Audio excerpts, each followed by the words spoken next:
A construction worker in New York, Kyle Rayner suddenly sees a blue power ring appear, telling him he's been chosen. But before he can understand what's happening, a red ring appears, and soon after, rings from the entire emotional spectrum show up, all declaring Kyle their new wielder. This enrages several other lanterns, who accuse Kyle of stealing the rings and attack him. Kyle tries to explain it wasn't his doing, but no one listens. Arkillo grabs him and slams him into the ground, but Kyle shocks him and tries to fly away, still chased by the others. Just then, a blue lantern steps in and rescues Kyle, helping him escape. Kyle tells Saint Walker that they should travel to the planet Oa to seek the answer from the Guardians, but other lanterns track Kyle and continue the chase. When Kyle arrives, Saint Walker waits outside while Kyle goes inside to speak with the Guardians. There, Kyle notices Ganthet acting strangely cold toward him. Shocked, he learns the Guardians removed Ganthet's emotions, leaving him nearly lifeless. The Guardians demand Kyle explain how he gained so many rings, but when he can't answer, they move to restrain him. Suddenly, all the rings fly onto Kyle's hands, making him the lantern of the entire emotional spectrum. With their combined power, he fights back against the Guardians. But the energy quickly overwhelms him, and most of the rings vanish, leaving only his green and orange rings. When Ganthet tries to remove the green ring, it resists, showing its strong bond with Kyle. The Guardians then investigate the orange ring, since only Larfleeze possessed one, and he'd never give it up. It's then revealed the ring was actually a construct of Larfleeze, who arrives with other lanterns to battle the Guardians and rescue Kyle. In the end, Kyle masters all the emotions of the spectrum and finally becomes a White Lantern. After Loki clashes with the Hulk and Spider-Man, Loki attempts to drain the Hulk's energy. While it seems to have worked, Spider-Man immediately senses something is wrong, realizing the energy has been transferred into him. Slowly, Peter begins to transform until he fully becomes the Hulk. Bruce tries to calm Peter down, telling him he knows he's scared, but Peter angrily replies that he isn't scared, he's furious, and storms off to go after Osborn. Peter then encounters the Fantastic Four, and when they try to stop him, he attacks the Thing. The two fight until the rest of the team joins in, and Ben finally knocks Peter out. They take him to a remote island, where he reverts back to normal. Peter immediately worries if he revealed his identity, but Bruce reassures him that he didn't. The Fantastic Four promise to investigate the situation and return the next morning, leaving Banner to watch over Peter in case the Hulk resurfaced. When the team comes back, Reed explains that Loki accidentally transferred all of Bruce's gamma radiation into Peter's body. To fix this, Reed takes them to his lab to work on a solution. Peter surprises everyone by suggesting they use a gamma radiation chamber to channel the energy back into Bruce. The team prepares the machine, and although Peter offers to keep the Hulk within himself, Banner thanks him, but insists that the Hulk is his burden, not Peter's. The chamber is activated, and Bruce successfully absorbs all the gamma radiation from Peter, restoring things to normal. As night falls, Peter promises to stay by Bruce's side during his next transformation. When the Hulk emerges, he unexpectedly calls Peter by name. Shocked, Peter asks how he remembered his identity, and the Hulk replies that even though he forgets Banner, he never forgets Peter. Hulk thanks him for staying by Bruce's side, something he himself could never do, and walks away, affirming that Peter truly is a good man. After Miles Morales is accused of killing Captain America based on a future vision, Captain Marvel is outraged and decides to stop him before it can happen. In the middle of Civil War II, Tony Stark steps in and argues that Carol can't punish Miles for something that hasn't actually occurred, openly opposing her in front of the other heroes. As tensions rise, Miles begins to have a nervous breakdown. He struggles to believe the vision of his own future and becomes so distressed that he almost removes his mask to reveal his identity. Fortunately, Captain America arrives just in time, calming everyone down and reassuring Miles. He tells Miles that everything is okay and that whatever he wants to do next is up to him. Miles responds that he just wants to go home, and Cap allows it. However, the situation escalates again when Captain Marvel refuses to accept that decision and prepares to use force, insisting on stopping Miles. This nearly causes another civil war among the heroes until Black Panther steps in. He tells Carol that Captain America's side is always the right side, warning that if she goes against him, she's also going against the entire kingdom of Wakanda, which helps ease the tension. But later, Black Panther's words are called into question. During a fight, Captain America delivers a fatal blow to the Black Madonna, and this event makes Miles realize the truth behind the vision he had seen. After the first Spider-Man of all realities enters the multiverse to steal the powers of his variants, Peter, Miles, Gwen, Cassandra, and Silk join forces to fight him and warn the Spider-God that they will not give up their powers easily. However, once the battle begins, begins. Anansi quickly restrains all 5 and throws Peter aside. As Miles rushes to save him and they both return to the fight, Anansi seizes the chance to steal the powers of Silk, Gwen, and Cassandra. Shocked, Peter and Miles are left standing as Anansi turns his attention to Miles, offering him a deal. He explains that spider powers have always been a burden and promises to return the powers of Miles's friends in exchange for only his own, saying this would be Miles's chance to finally live a normal life. After thinking it over, Miles refuses and attacks with everything he has, declaring he will never give up his life as Spider-Man. Anansi, unfazed, prepares for another fight. Despite Miles's efforts, the Spider God easily deflects all his attacks and vanishes from sight. Then, as Miles notices his spider sense has disappeared, Anansi suddenly reappears outside the building, taunting him. Miles quickly jumps back into the fight, but Anansi mocks him for still trying, even though he's alone. That sparks an idea. Miles decides to focus on freeing his friends so they can help him. While he distracts Anansi, the others break free, and together they trap the Spider God in a web. Just as the team declares they will never give up, Anansi smiles and reveals that this was exactly what he wanted. Suddenly, the group finds themselves standing on the web of life, realizing the entire battle was a test. Each of them had been offered the same deal as Miles. Anansi then explains that he needed to be certain their powers were not just a burden, and tells them he is proud of them all. He restores the powers he had stolen and departs, leaving the group to process what had just happened. Khonshu convinces Moon Knight to steal the powers of all his friends to save the world, so he does, starting with Iron Fist. Then, he distracts Doctor Strange with mummies, knocks him down, and absorbs his powers too, telling him it's all for the world's safety. Mark doesn't stop there and goes after his next target, the easiest one. He only needs to steal a car to strip Ghost Rider of his powers. After that, he's ready to face his final target, Thor, and succeeds by controlling Mjolnir, revealing to Thor that the hammer is made of moonrock. Now Mark believes it's time to save the world from Mephisto, just like Khonshu said. But when Mephisto falls, Mark realizes Khonshu wasn't honest. Khonshu starts using the stolen powers to rule the world and imprison the heroes. Mark then turns to the only hero whose powers can't be taken, Black Panther. Panther shows him the truth about Khonshu's real plan, but Mark admits he held back some power. He activates his Ghost Rider abilities and throws himself against the rest of the Avengers. Meanwhile, Black Panther breaks free and fights Khonshu. He proves he can wield Thor's hammer, explaining that since many of his ancestors lifted it, Mjolnir will always obey him. Moon Knight shows up to stop Panther, but after taking a brutal beating, he understands he's been fighting for the wrong side. He accepts the Phoenix Force and, together with the other heroes, defeats Khonshu.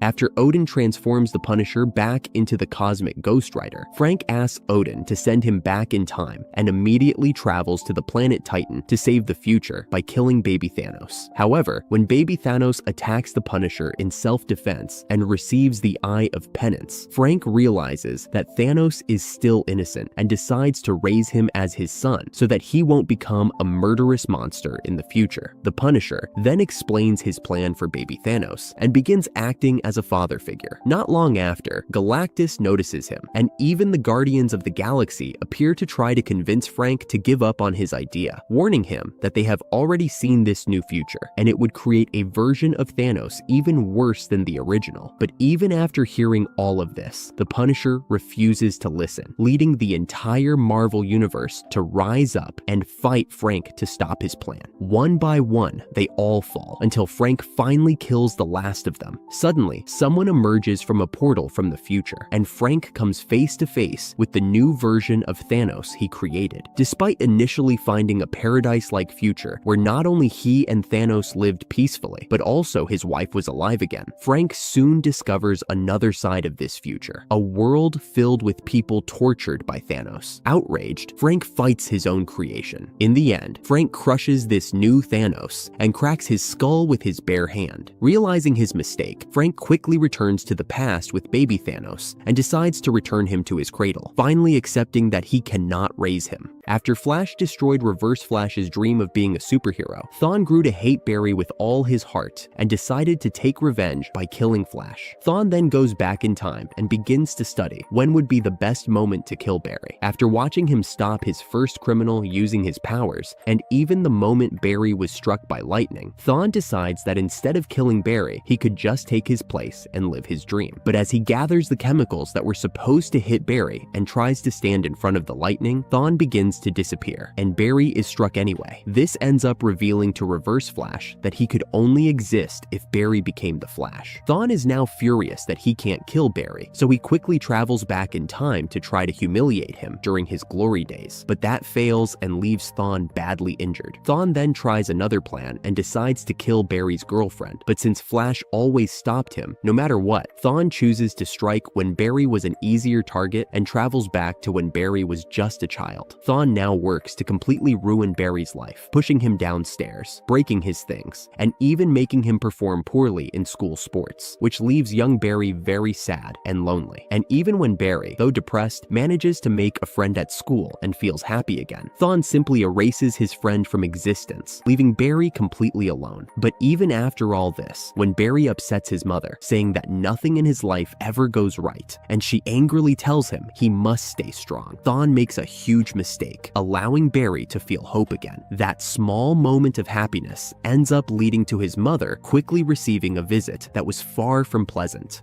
The heroes spend the night playing poker. They suddenly hear a knock at the door and Kingpin walks in. The heroes start getting ready to fight, but Fisk calmly says he's only there to play cards, and that if they let him join, he'll pay each of them $50,000 if he loses. He even jokes that if he wins, he'll take their money and spend it all on a boat and Cuban cigars just to rub it in their faces. The heroes discuss it and eventually allow him to play. The game begins, and Doctor Strange immediately goes all in, proving to be terrible at poker and losing in seconds. One by one, the heroes are eliminated until only Kingpin and Spider-Man remain at the table. Fisk is impressed with Peter, saying he's doing much better than expected, while Peter admits that his mask and spider sense give him an edge in poker. After looking at Peter's cards, Fisk notices he has two pairs and assumes his highest card is just a queen. Feeling confident, Fisk goes all in, and Spider-Man follows, going all in as well. Kingpin reveals a full house, thinking he has already won against Peter's pair of kings, but then Peter flips his other cards, showing he has all four kings, making four of a kind. Fisk realizes he's lost, while Spider-Man celebrates his victory. After Fisk keeps his promise, Mr. Fantastic counts all the money, and Peter only takes a $20 bill for taxi fare. But as soon as Peter leaves, it's revealed that he actually used the money to buy flowers for Mary Jane, laughing to himself about his win as he swings back home.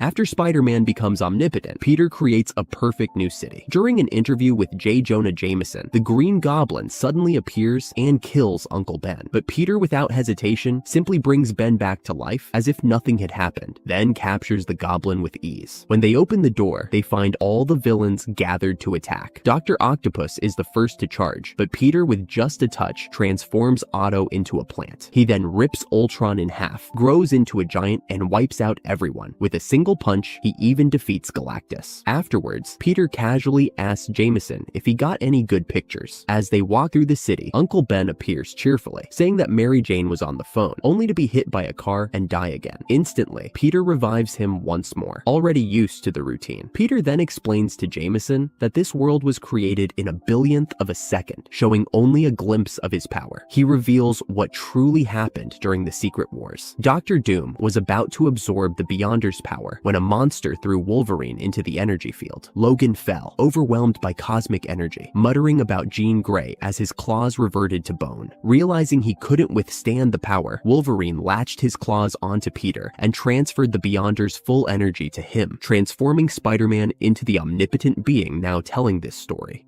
After Spider-Man gets burned by his fellow heroes, Peter decides to stop holding back and sends Tombstone's entire gang to the hospital. The next day, on his way to work, Peter is suddenly approached by Tombstone, who says they need to talk about their friend, Spider-Man. Peter replies that he's not interested, and when Tombstone tries to kidnap him by force, Peter easily breaks the nose of one of his guards. Tombstone then asks if Peter has any mental problems. Peter responds that if Tombstone wants to talk to Spider-Man, he should just send him a DM, him, then walks away and heads to work. Later, as Peter walks home, his spider sense suddenly goes off, and he's hit by an explosion. It's revealed that Shocker has come after Peter for what he did to Tombstone. Even though Black Cat shows up to try to help, Shocker uses his new powers to quickly knock her down too. But before Shocker can finish him off, Spider-Man suddenly appears, pushing Shocker back and breaking several of his bones. Shocker begs him to stop, and Black Cat also pleads with him, but Spider-Man replies that he's tired, and then brutally breaks Shocker's arm as a warning. After dropping Shocker's body on Tombstone's doorstep as a warning, he is suddenly blocked by Peter Parker himself, saying they need to talk. While Peter insists that he knows Spider-Man isn't really him, Spider-Man says the exact same thing. So who's the real Peter Parker?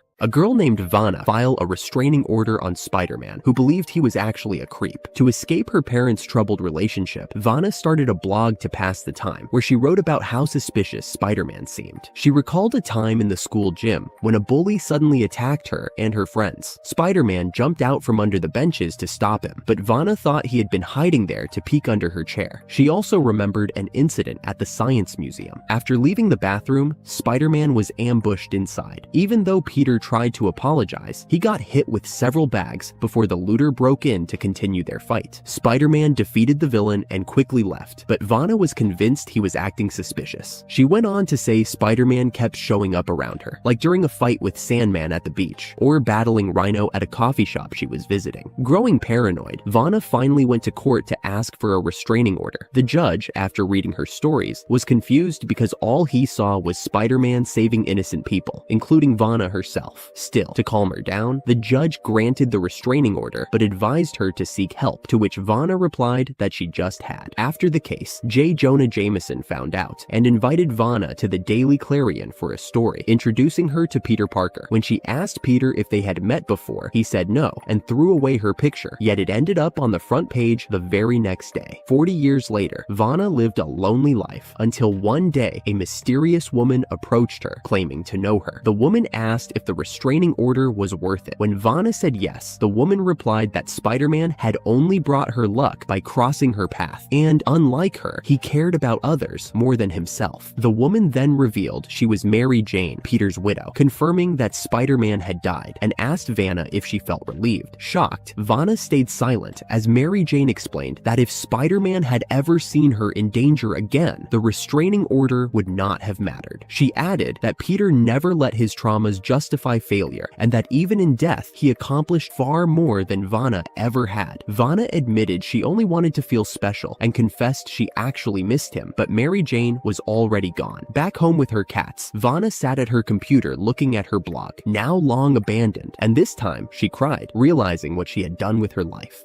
After Spider-Man losing his powers, Peter seeks out Mr. Fantastic, who is preparing a particle beam to recreate the accident that originally gave him his abilities. Reed warns that the process will be painful, and when he activates the machine, Peter screams in agony. At that moment, a surge of energy bursts from within him. Reed suggests they test his strength, and Peter hesitates, but lands a punch that sends Ben flying across the room, realizing that his powers are not only back, but stronger than ever. Days later, the Avengers face off against the Galactus and are on the verge of defeat when Spider-Man suddenly arrives and takes down the enemy with a single punch. Everyone celebrates, but then Peter's spider sense goes wild, causing him unbearable pain. He rushes to Reed, who makes a terrifying discovery. The experiment caused Peter's powers to increase exponentially. Peter, thinking it's an advantage, insists he can face Galactus alone, but Reed reveals that in 20 minutes, Peter's body will explode from the overload. Determined not to hurt anyone, Peter flies far away from everyone. His consciousness begins to expand. He suddenly finds himself sitting at a strange desk where a man is calmly sipping coffee. Confused, Peter asks who he is. The man smiles and introduces himself as the writer of his story. Before Peter can respond, the man casually adds that his contract has just been canceled. After Spider-Man realizes he needs a new suit to keep fighting with his enemies, he decides to use his intellect and makes use of the equipment left behind by Dr. Octavius, developing armor capable of withstanding extremely high temperatures and friction. By accident, the suit ends up absorbing the super speed of a new speedster villain who recently appeared in New York. Peter soon realizes that controlling this speed isn't easy. He can barely stop and keeps crashing into walls, but it only takes a few days for him to master the the ability. With his mind racing faster than ever, he begins creating devices and solving problems that would have previously taken weeks. Racing through the city, Peter saves more people and prevents more accidents in a single day than he ever did before. Eventually, he becomes so efficient that he stops criminals before they can even act, but he's moving so fast that no one can understand what he's saying, so he starts communicating through written notes instead. However, the energy consumption is enormous, forcing him to eat absurd amounts of food just to stay alive. A challenge, since he can barely afford it. Eventually, Peter discovers the real reason behind the villain's thefts. She had been breaking into labs not for power, but to find a way to control her own abilities. Realizing she isn't truly evil, Peter makes a choice. He gives her the suit, believing it might help her, and after all that running around, all he wants now is a little peace. At the beginning of Spider-Man's career, even though Peter always tried to help, he was constantly attacked by civilians, all because of the horrible news about him that was always published in the Daily Bugle. Even after Captain America recognized Spider-Man as a true hero and tried to scare Jonah into stopping the fake news, Peter soon realized the headlines only changed for a single day, and he began to accept that the city would always hate him. A few days later, Spider-Man sensed something big happening and saw that all the Avengers were fighting Galactus. Peter got excited, thinking this was the perfect chance to prove his courage to everyone. But before he could rush over, he was suddenly pulled back and slammed to the ground by the Scorpion, who screamed that today Peter was going to die. The two then began to fight, and despite Peter's best efforts to stop him, the Scorpion kept escaping and attacking again. After several long minutes of battle, and even some civilians cheering for Scorpion to win, Spider-Man finally gained the upper hand and managed to save him by ripping a controller from his neck, discovering he had been manipulated. As Peter then ran to join the Avengers, he arrived only to find they had already defeated Galactus. Instead, he was forced to join the Builders and help with the cleanup of the battlefield. After Spider-Man manages to defeat Mysterio, Peter quickly realizes that his suit has been ripped in the back. This causes everyone laughing on him. Completely humiliated, he goes to the Sanctum Sanctorum to ask Dr. Strange for help, hoping that he can use magic to create a more durable suit. But Strange says he's too busy trying to stop Deadpool from invading the universe. He simply advises Peter to find a way to improve his own uniform. With no other choice, Spider-Man goes to Baxter Building in search of Mr. Fantastic. When he arrives, he finds chaos. The Thing is fighting the Human Torch, and the Invisible Woman is confronting Reed outside the building. Everyone is under the mind control of the villain Psycho Man. Peter quickly manages to steal the device from the enemy and deactivate it. While Ben and Johnny take care of the villain, Peter shows the destroyed suit to Mr. Fantastic and asks for his help. Reed jokes that he always found it strange that the man who invented the web shooters couldn't make decent suit, but then he takes Peter to his lab. Reed crafts a special suit made of the same material used in the Fantastic Four's uniforms. Days later, during an intense fight against Carnage, Peter is struck by his sharp blades. To his surprise, the uniform holds up completely, and he realizes that Reed truly is fantastic. After Spider-Man realizes that Punisher is about to shoot Captain America, Peter quickly jumps in to save him and ends up taking a bullet himself. Nick Fury and Captain America rush to Peter's aid, while Punisher, who has also been shot, claims that he was only aiming for the captain's leg. Steve then picks up Spider-Man and tells him he warned him not to get involved, just as S.H.I.E.L.D. agents arrive and surround everyone. Punisher yells for them to shoot him, saying he deserves to die for shooting a child. But before they can act, a missile suddenly strikes the bridge, causing it to explode and separating Spider-Man from the others. Though Peter manages to cover his wound, he soon realizes that the Sinister Six are targeting his family. Despite his injuries, he pushes forward to protect them. When they arrive in his neighborhood to attack, Peter breaks open a fire hydrant and uses the blast to hit Electro, causing an explosion that scatters the villains. Barely able to stand, he asks Peoples to call an ambulance.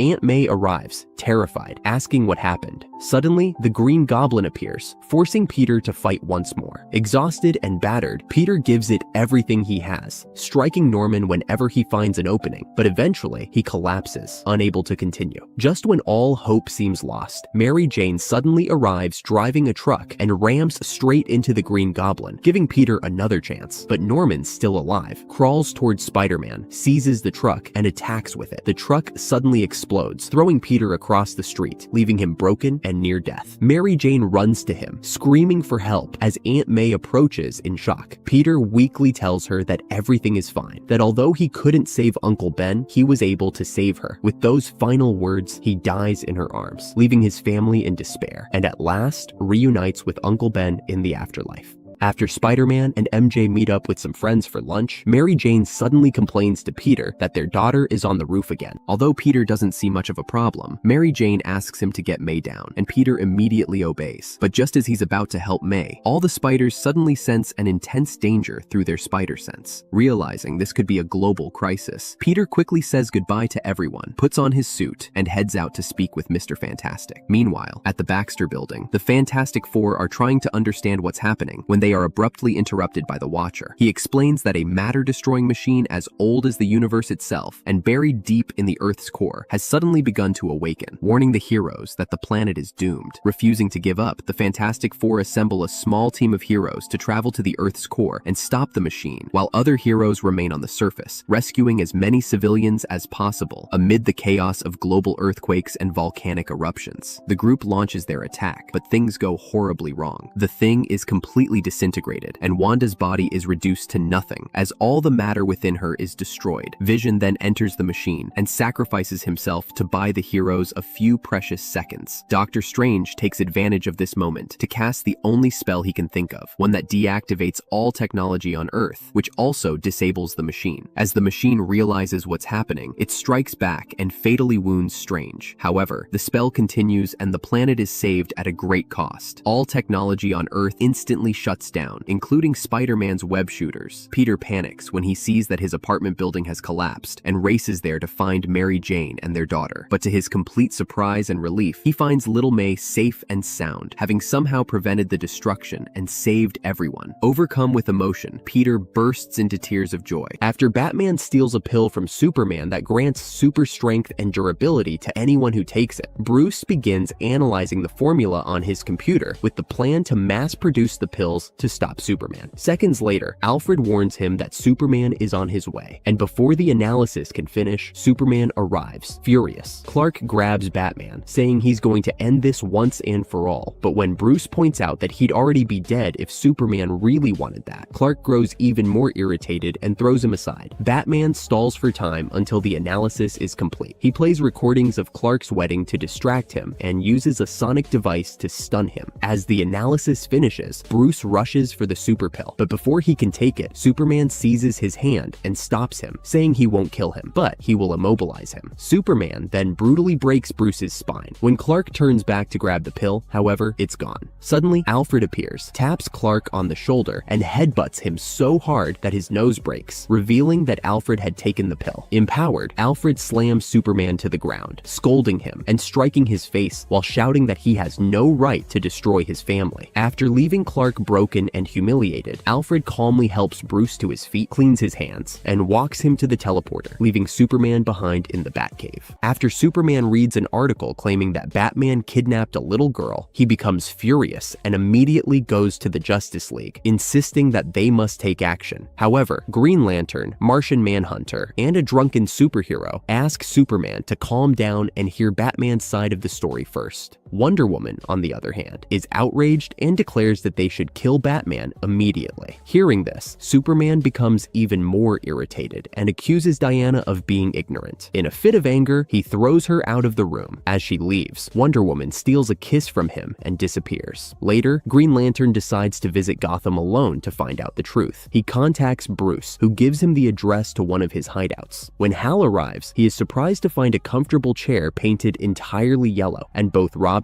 and Batman dressed in full gold outfits. Hal tries to question Bruce, but Batman is completely arrogant and refuses to give clear answers, instead mocking the Justice League. Frustrated, Green Lantern loses his patience and attacks Batman, accusing him of ruining the League's reputation. Just then, the Golden Robin appears again, and Hal accuses him of being the missing girl. Batman calmly responds that this Robin is not Dick Grayson, nor the missing girl, and adds that the real Dick Grayson has already returned something that had been reported in the news. Hal, now confused and skeptical, continues arguing. After more provocation from Batman and Robin, he storms out, telling Batman to go to hell. At that moment, Robin mockingly asks Hal where his ring is. When Hal touches it, Robin tricks him and provokes a reaction. Hal grabs the boy in anger so forcefully that he nearly kills him. The situation would have turned tragic had Batman not intervened at the last second, pulling Robin away and giving Green Lantern a dose of reality along with first aid.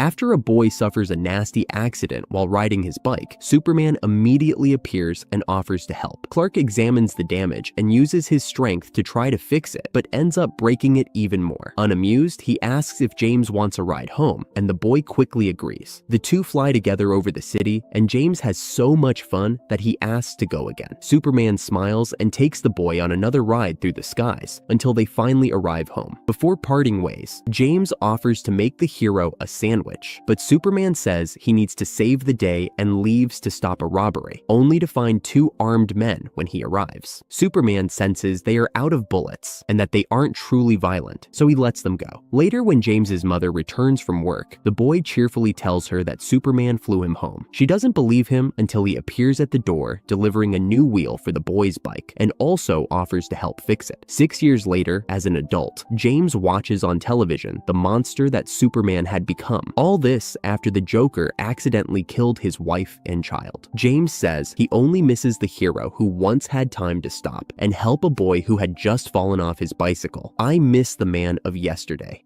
After future Thanos brings his younger self forward in time to help defeat his ultimate enemy, the Silver Surfer, the two end up working together. Despite the Silver Surfer's immense power, he is ultimately defeated and killed by the younger Thanos. With every living thing in the universe now dead, death finally appears before them. Frustrated, the young Thanos confronts her, demanding to know what more she could possibly want from him so they could finally be together. But death remains silent, merely gazing at him. In that moment, Thanos realizes that to be with her, he would have to kill himself. Turning to his older self, the young Thanos says, "It all ends now," finally understanding why he was brought into the future. As death watches with interest, the two prepare for their true final battle. King Thanos warns that even if he wants to die, he won't go down easily. But before he can finish offering some final life advice, the younger Thanos blasts him with a laser beam, telling him to shut up, an act that even earns a hint of admiration from death. The fight begins in earnest. Though King Thanos returns some blows, the younger Thanos eventually gains the upper hand. When the elder finally collapses and begs for death, the young Thanos refuses, saying, "Kings don't beg." Death rolls her eyes in disappointment. Then, the younger Thanos rips the time stone from around his older self's neck. Before returning to his own time, he vows never to become the failure he just fought. As King Thanos begins to fade from existence, he laughs bitterly and asks Death what his younger self did in the past to cause this outcome.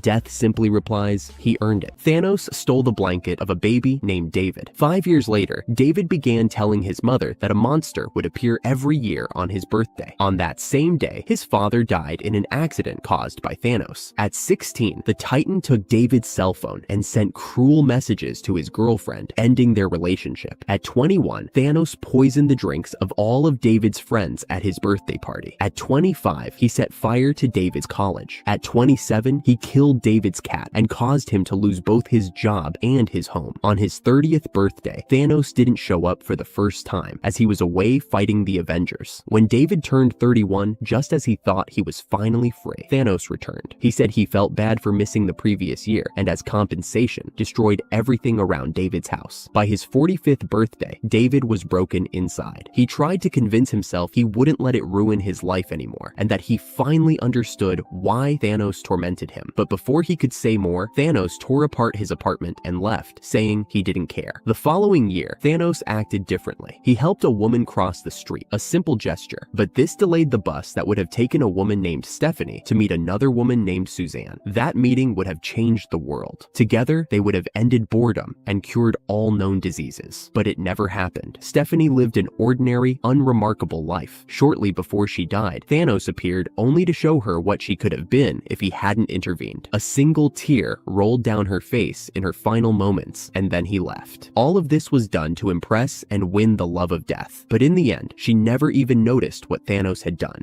Did you know why Peter is a genius? After Spider-Man was declared an outlaw, Peter was rejected by the citizens of New York. In the middle of all that chaos, the Fantastic Four stepped in, seeing him as a threat. The crazy thing is that when they finally managed to stop him, Reed put an inhibitor necklace on Peter, which suppressed his powers. Peter tried to remove it, but Reed warned that it would be impossible unless he had some kind of cosmic power. The truth was that the device was coded to respond only to Reed Richards' own DNA. It was at that moment that villains appeared to attack, but luckily for Peter, he discovered that the necklace only blocked his physical powers. That meant he could still use his spider sense and web shooters. Thanks to this, Peter defeated Kraven and then realized the necklace was sending signals to his spinal cord, which gave him a genius idea. Peter hacked the device, reversing the signal so he could control it himself. And while he helped the Fantastic Four in battle, Reed stood there shocked, convinced that Peter was an incredibly talented genius.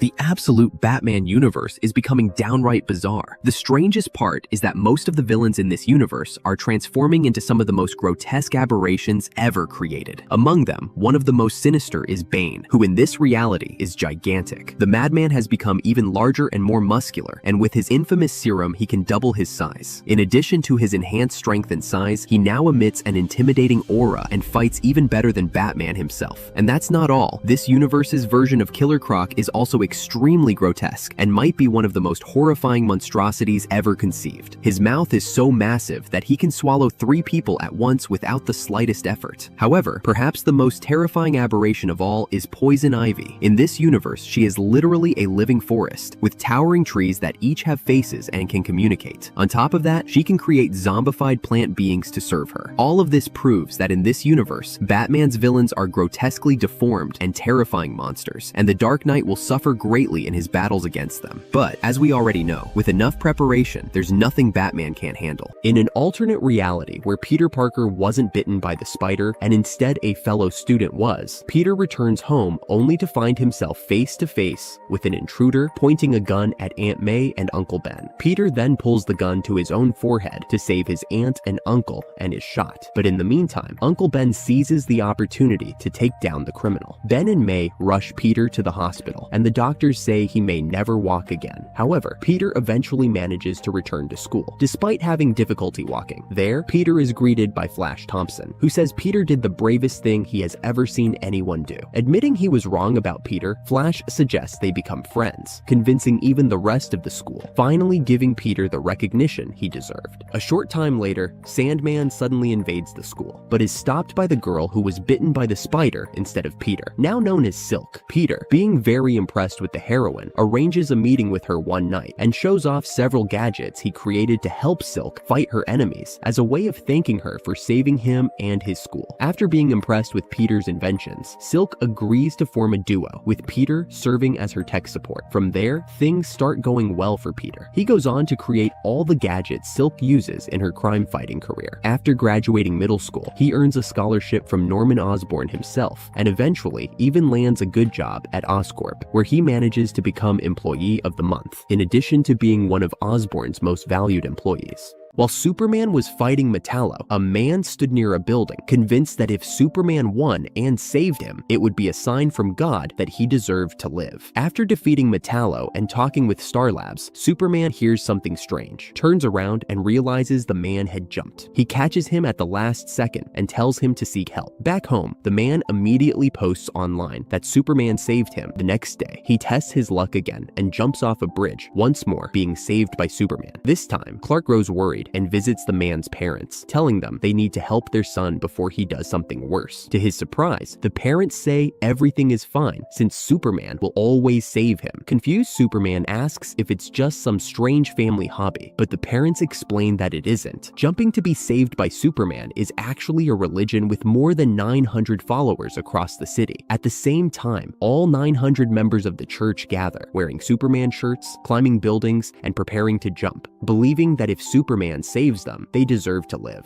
Hearing this, Superman flies to the center of the city and pleads with them to stop the madness. Even though he manages to save several people within seconds, he insists he is not a god. Still, the cult refuses to listen, and as they prepare to jump, Superman is suddenly attacked and knocked down. Metallo has returned. Clark fights back, but Metallo uses his kryptonite heart to overwhelm him, humiliating him in front of the entire cult. A little later, Professor Hamilton appears, telling the crowd that they've all given up on jumping and are now receiving psychiatric help. He then reveals, ironically, that Metallo was just an act staged by Star Labs at Clark's request to save everyone. After Wally West was shot in the chest at point-blank range, he attempted to travel back in time so the bullet would exit his body the same way it had entered. However, it was too late. The bullet had already passed through his heart. With only a little speed left, Wally ran home to say goodbye to his family, telling them he loved them. He then went to the Flash Museum to use the cosmic treadmill. Seconds from death, Wally entered the time stream, trying to change his fate. He did not appear at the opening ceremony of Titan's Tower in Bloodhaven, as he was fighting for his life across time. However, his friends assumed he had simply chosen to stay home and be with his family. Suddenly, Oracle reported that Titano was attacking a nuclear plant. Beast Boy transformed into a giant creature to keep the monster occupied while the rest of the team saved the day. The Titans rescued all of the construction workers, and Cyborg managed to stabilize the reactor before it reached critical levels. Meanwhile, Starfire and Donna helped Beast Boy take down Titano. Minutes later, Amanda Waller's team arrived to extract Titano from the site. Peacemaker delivered a message from the US government, requesting that the Titans work as mercenaries.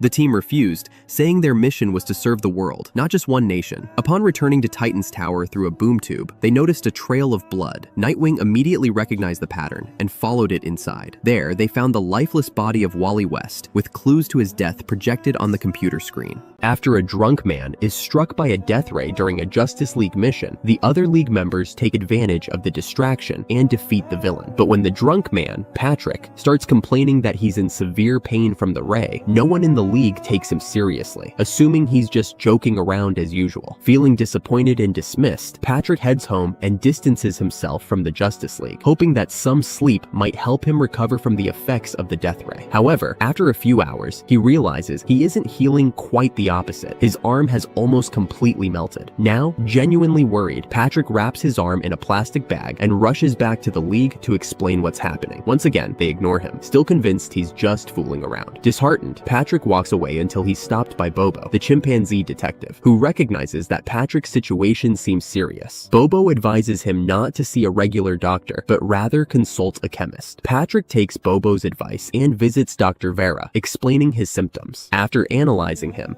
Vera informs him that his body is decomposing at the molecular level. The death ray didn't cause the problem, it only accelerated a process that was already inevitable. Worse still, she tells him the condition is practically irreversible. Patrick laughs bitterly and accepts that he's dying. Returning home, he reflects on his life with regret, how he wasted time, ruined his marriage, and was an absent father to his son, Luke. But thinking about Luke triggers a realization. If Patrick's powers are killing him, they could eventually kill Luke as well, since Luke inherited his mutant genes. Motivated by this, Patrick calls Luke for a talk. He explains that he's dying and warns that the same could happen to Luke. He urges his son to help find a solution, but Luke refuses and walks away, leaving Patrick to face the situation alone. Desperate, Patrick returns to Dr. Vera and asks her hypothetically if there's any way to reverse the disintegration. She admits that a reversal is theoretically possible, but it would require an immensely powerful fusion reaction and an absurd amount of energy. Patrick simply responds, "Then we just need to build a nuclear bomb." The tragic story of Craig, the Immortal Lord. After his mother died, giving birth to him, she made a deal with Deathurge, a spectral entity who promised to take care of her son, becoming a kind of guardian angel. Since then, Deathurge and Craig became best friends, but Craig's closeness to death eventually caused him to lose his entire family, as he constantly created risky situations. The final straw came when Craig grew older and started living with his girlfriend Terry. Since they had both endured horrible childhoods, Craig and Terry were struggling with severe financial difficulties. One day, when Craig came home from work and found a farewell letter from Terry, he became extremely distraught and tried to throw his life away, just as his girlfriend had done when she left. However, it was at that exact moment that Craig discovered his immortality, terrifying everyone on the street with his broken body. From then on, Craig tried every possible way to end his life, but nothing worked. And despite being immortal, Craig continued to feel completely lost, since his so-called so-called superpower was actually a curse tied to death itself. Eventually, he decided to use his power for good and became a superhero, even forming his own team. But after his new girlfriend also died during a mission, Craig gave up on everything once more and fell into alcoholism. Now completely broken, Lord Immortal finally demands an explanation from Death Urge, who reveals the terrifying truth. Craig had evolved beyond death itself and was the only one chosen to possess true immortality. Death Urge explained that Craig would outlive every living being, every star, and that no matter what power arose, he would be the sole witness to the end of time. When the last light in the universe goes out, Craig will still be there. Only after enduring it all will he finally discover the ultimate truth of the universe.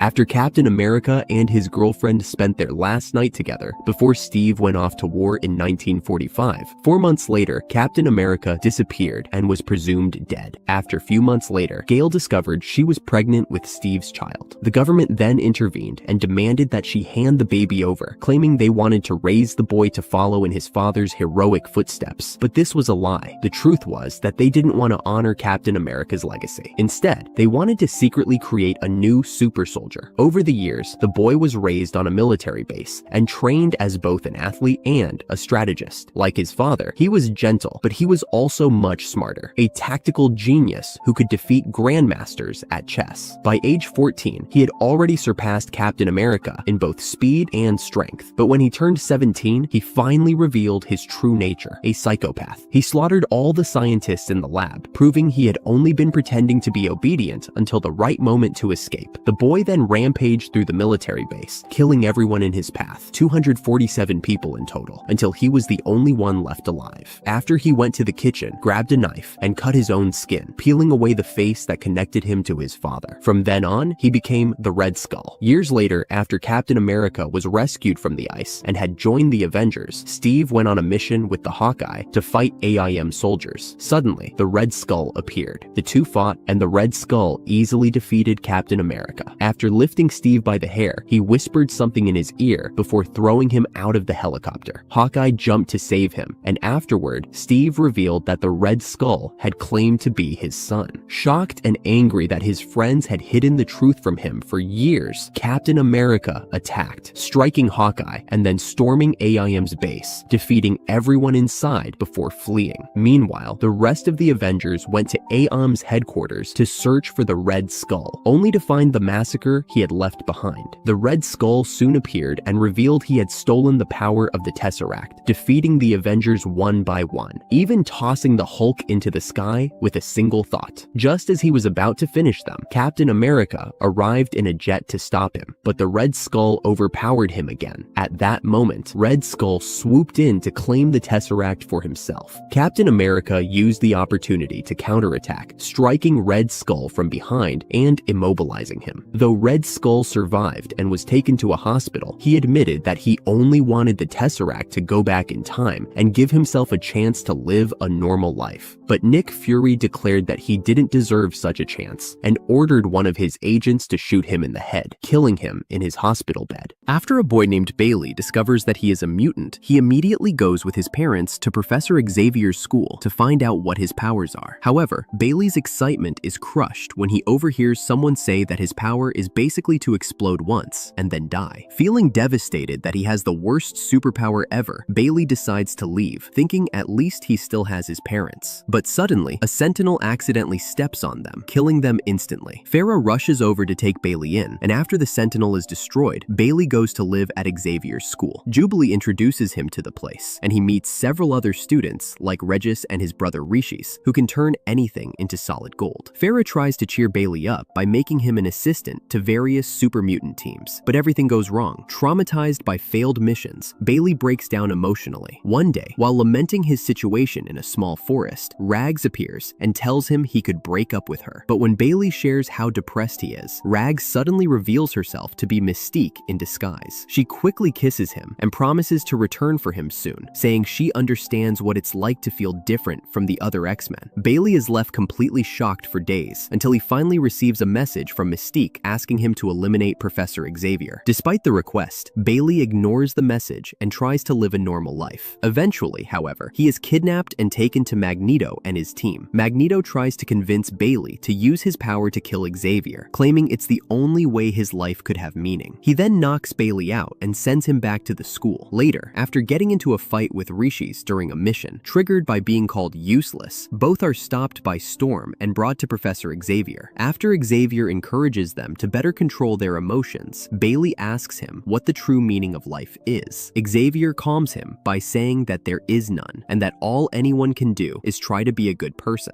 Bailey finds comfort in Xavier's words and decides to confess Magneto's plan. But as he's revealing everything, Xavier suddenly becomes delusional and dies anyway, revealing that Rishis was also part of the plan and had decided to kill the professor in exchange for gold. Years pass. Bailey, now older and sinking deeper into depression, watches as Rishis uses his powers to control the world. Then, one day, Bailey receives an invitation to Rishis' grand anniversary party. Convinced his life can't get any worse, Bailey decides to attend just to do one last thing. At the party, Bailey heads straight to the basement to confront Rishis. Rishis smugly tells him he invited him just to watch him admit defeat, but Bailey grabs Rishis' head and says he still has one last thing left, finally using his superpower, exploding and taking Rishis and his empire down with him. After Thor becomes the new king of Asgard, the entire population gathers to hear his speech, until suddenly, Galactus falls from the sky, destroying everything. Thor is furious, but before he can do anything, Galactus explains that a great threat called the Black Winter is coming and begging for help. Thor summons all of Galactus's former heralds and demands that they explain what the Black Winter is. But since no one knows, the Silver Surfer appears and explains that it is a cosmic entity that devours universes and consumes realities, adding that he had already seen it destroy other universes. He tells Thor the only way to stop it is to let Galactus feed on planets of immense energy to grow strong enough to face the Black Winter. Thor reluctantly agrees and prepares for the mission. When they return to Galactus, the Silver Surfer offers to become his herald again, but Galactus shocks everyone by rejecting him and instead blasting Thor with cosmic energy, transforming him into his new Herald of Thunder. Meanwhile, the Black Winter continues destroying universes. Thor follows Galactus to the powerful planets he must consume, and although Thor and Galactus clash over the fate of the inhabitants, Thor evacuates the populations to safety through the Bifrost before Galactus devours the worlds. Thor even fights defenders, but he continues his mission and helps Galactus absorb the power he needs. Eventually, the Black Winter arrives, dwarfing Galactus in power. Despite Galactus's new strength, it proves useless, and both he and Thor are consumed. Desperate, Thor demands that Black Winter reveal its true form. It does, telling Thor that Galactus had lied. He was never meant to consume realities, but was in fact always Black Winter's herald. Months later, the Silver Surfer returns to Asgard and finds Thor broken and depressed. Thor explains that after learning the truth about Galactus's lies, he allied with the Black Winter and killed Galactus, using his body to build a bomb. But before leaving, Black Winter transformed into a flake of snow and gave Thor a vision of his own grim future, one where his friends perish at the hands of Thanos.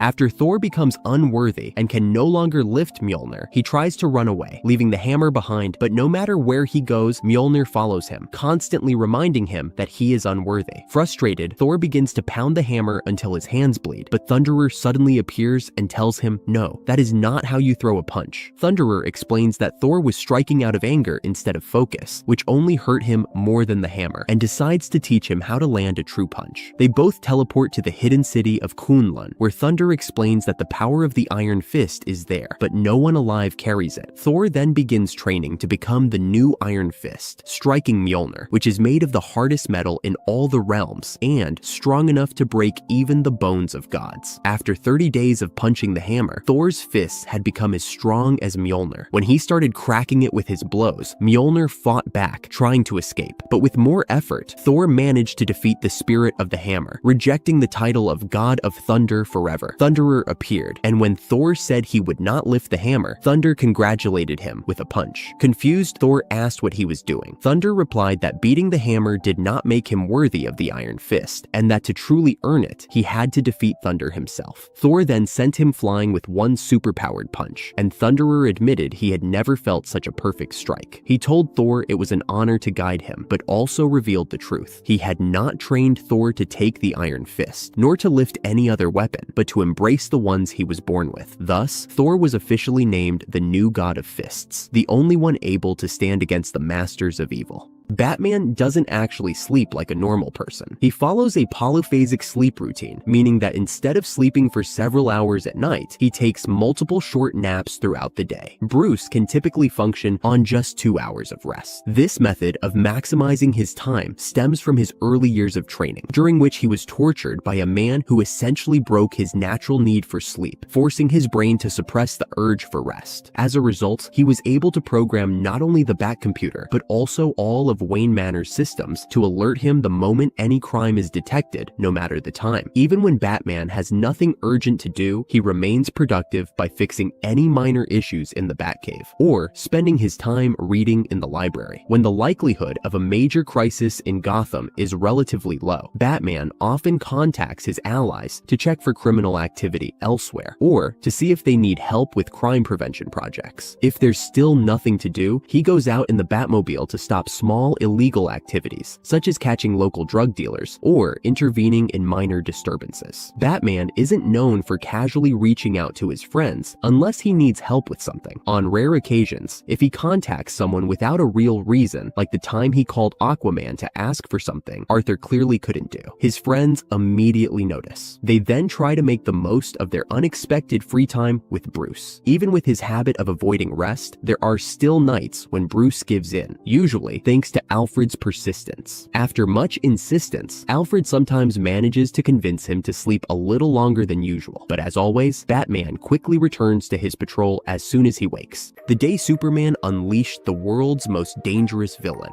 After Superman finally had the brilliant idea to look through Lex Luthor's files, Clark discovered a secret prison hidden deep in the Metropolis catacombs, located 400 meters below ground. And while all of this showed that there was something extremely evil and dangerous going on there, Superman ignored the warnings and wondered what could possibly go wrong. It was then that Superman made the reckless decision to release one of Lex Luthor's failed experiments, a man named Sam Stryker, who was better known as the Current. This madman was a sinister and absurdly powerful human metal hybrid who possessed telekinetic abilities far beyond normal. He could hold any being completely immobile, no matter their power level, or, if he wished, destroy almost any object using only his willpower. Sam was so twisted that he even killed his own father, and one of his greatest goals was simply to destroy all of Metropolis.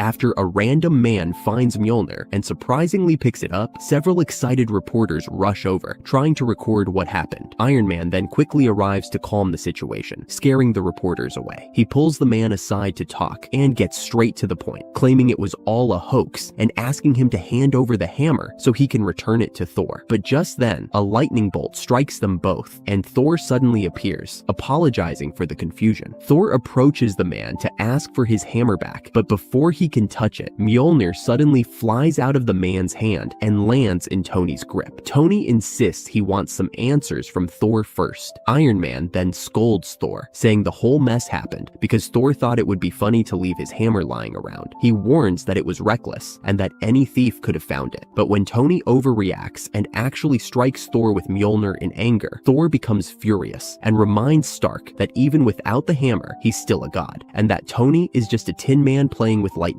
Snapping back to reality, Iron Man quickly returns the hammer, says a fast goodbye, and flies off. But before Thor can leave, the man who had first lifted Mjolnir calls out and asks if, before returning to normal, he could fulfill his dream of flying like the birds he had always watched outside his window. So Thor grants his wish, taking him into the sky and teaching him how to fly. After a while, the two return safely to the ground, and the man transforms back, returning Mjolnir and thanking Thor for making his dream come true. Alfred wakes up at 3 a.m. to a call from Batman. Bruce asks him if he was sleeping, but Alfred tells him, "It's 3 a.m. Why would I be asleep?" Bruce explains that he's fleeing from some drones near Gotham Harbor and needs Alfred to get the Batmobile and some equipment ready before he returns home. Alfred, sick with the flu, tells Bruce he should rest when he gets back and avoid going out again. Bruce says he understands, but still asks Alfred to prep the car. Despite being ill, Alfred begins following Bruce's instructions. He fills the Batmobile's tires, reloads the utility belt, searches for Bruce's wallet and keys, cancels important meetings, and even makes soup for Bruce because of his flu. A short time later, when Bruce finally arrives home, he reveals that the mastermind behind the drones is someone called the Drone. He takes the utility belt Alfred prepared and heads to the car to pursue him. Before he leaves, Alfred stops him not to sleep, but to at least eat something. When Bruce sarcastically asks if he's supposed to bring a can of soup on a jet mission, Alfred calmly replies that he took the liberty of preparing a small jar of soup, perfectly sized to fit beside the missile panel. Back on the streets, Batman resumes the hunt. Meanwhile, Alfred continues maintaining Bruce's other suits, ensuring they're in perfect condition for future missions. During his battle with the Drone, Batman is ultimately overpowered, though he manages to knock out the villain by slamming the jar of soup into his head. Bruce collapses and barely manages to call Alfred for help. Alfred, still sick, dons a spare Batman mask and rushes out in the Batmobile. Upon arriving, he confronts a few criminals near the injured Bruce. Before they can react, Alfred fights them off and easily defeats the two thugs, carefully placing Bruce in the Batmobile and administering first aid. After bringing Bruce to a doctor and ensuring the worst injuries are treated, Alfred wakes up the next morning in a panic, afraid Bruce went out again without telling him. But to his surprise, Bruce is still home. Alfred asks if he's going out today. Bruce replies, "Not today," explaining that he asked Cassandra and Duke to handle things. When Alfred asks what's special about today, Bruce simply tells him, "Just rest." It's then revealed that it's Father's Day morning. After Alfred is woken at 3 a.m. by a call from Batman, Bruce tells him he sees drones in Gotham Harbor and needs Alfred to get his jet and equipment ready before he returns home. Alfred tells Batman that he has a cold and should rest when he arrives, instead of going out again.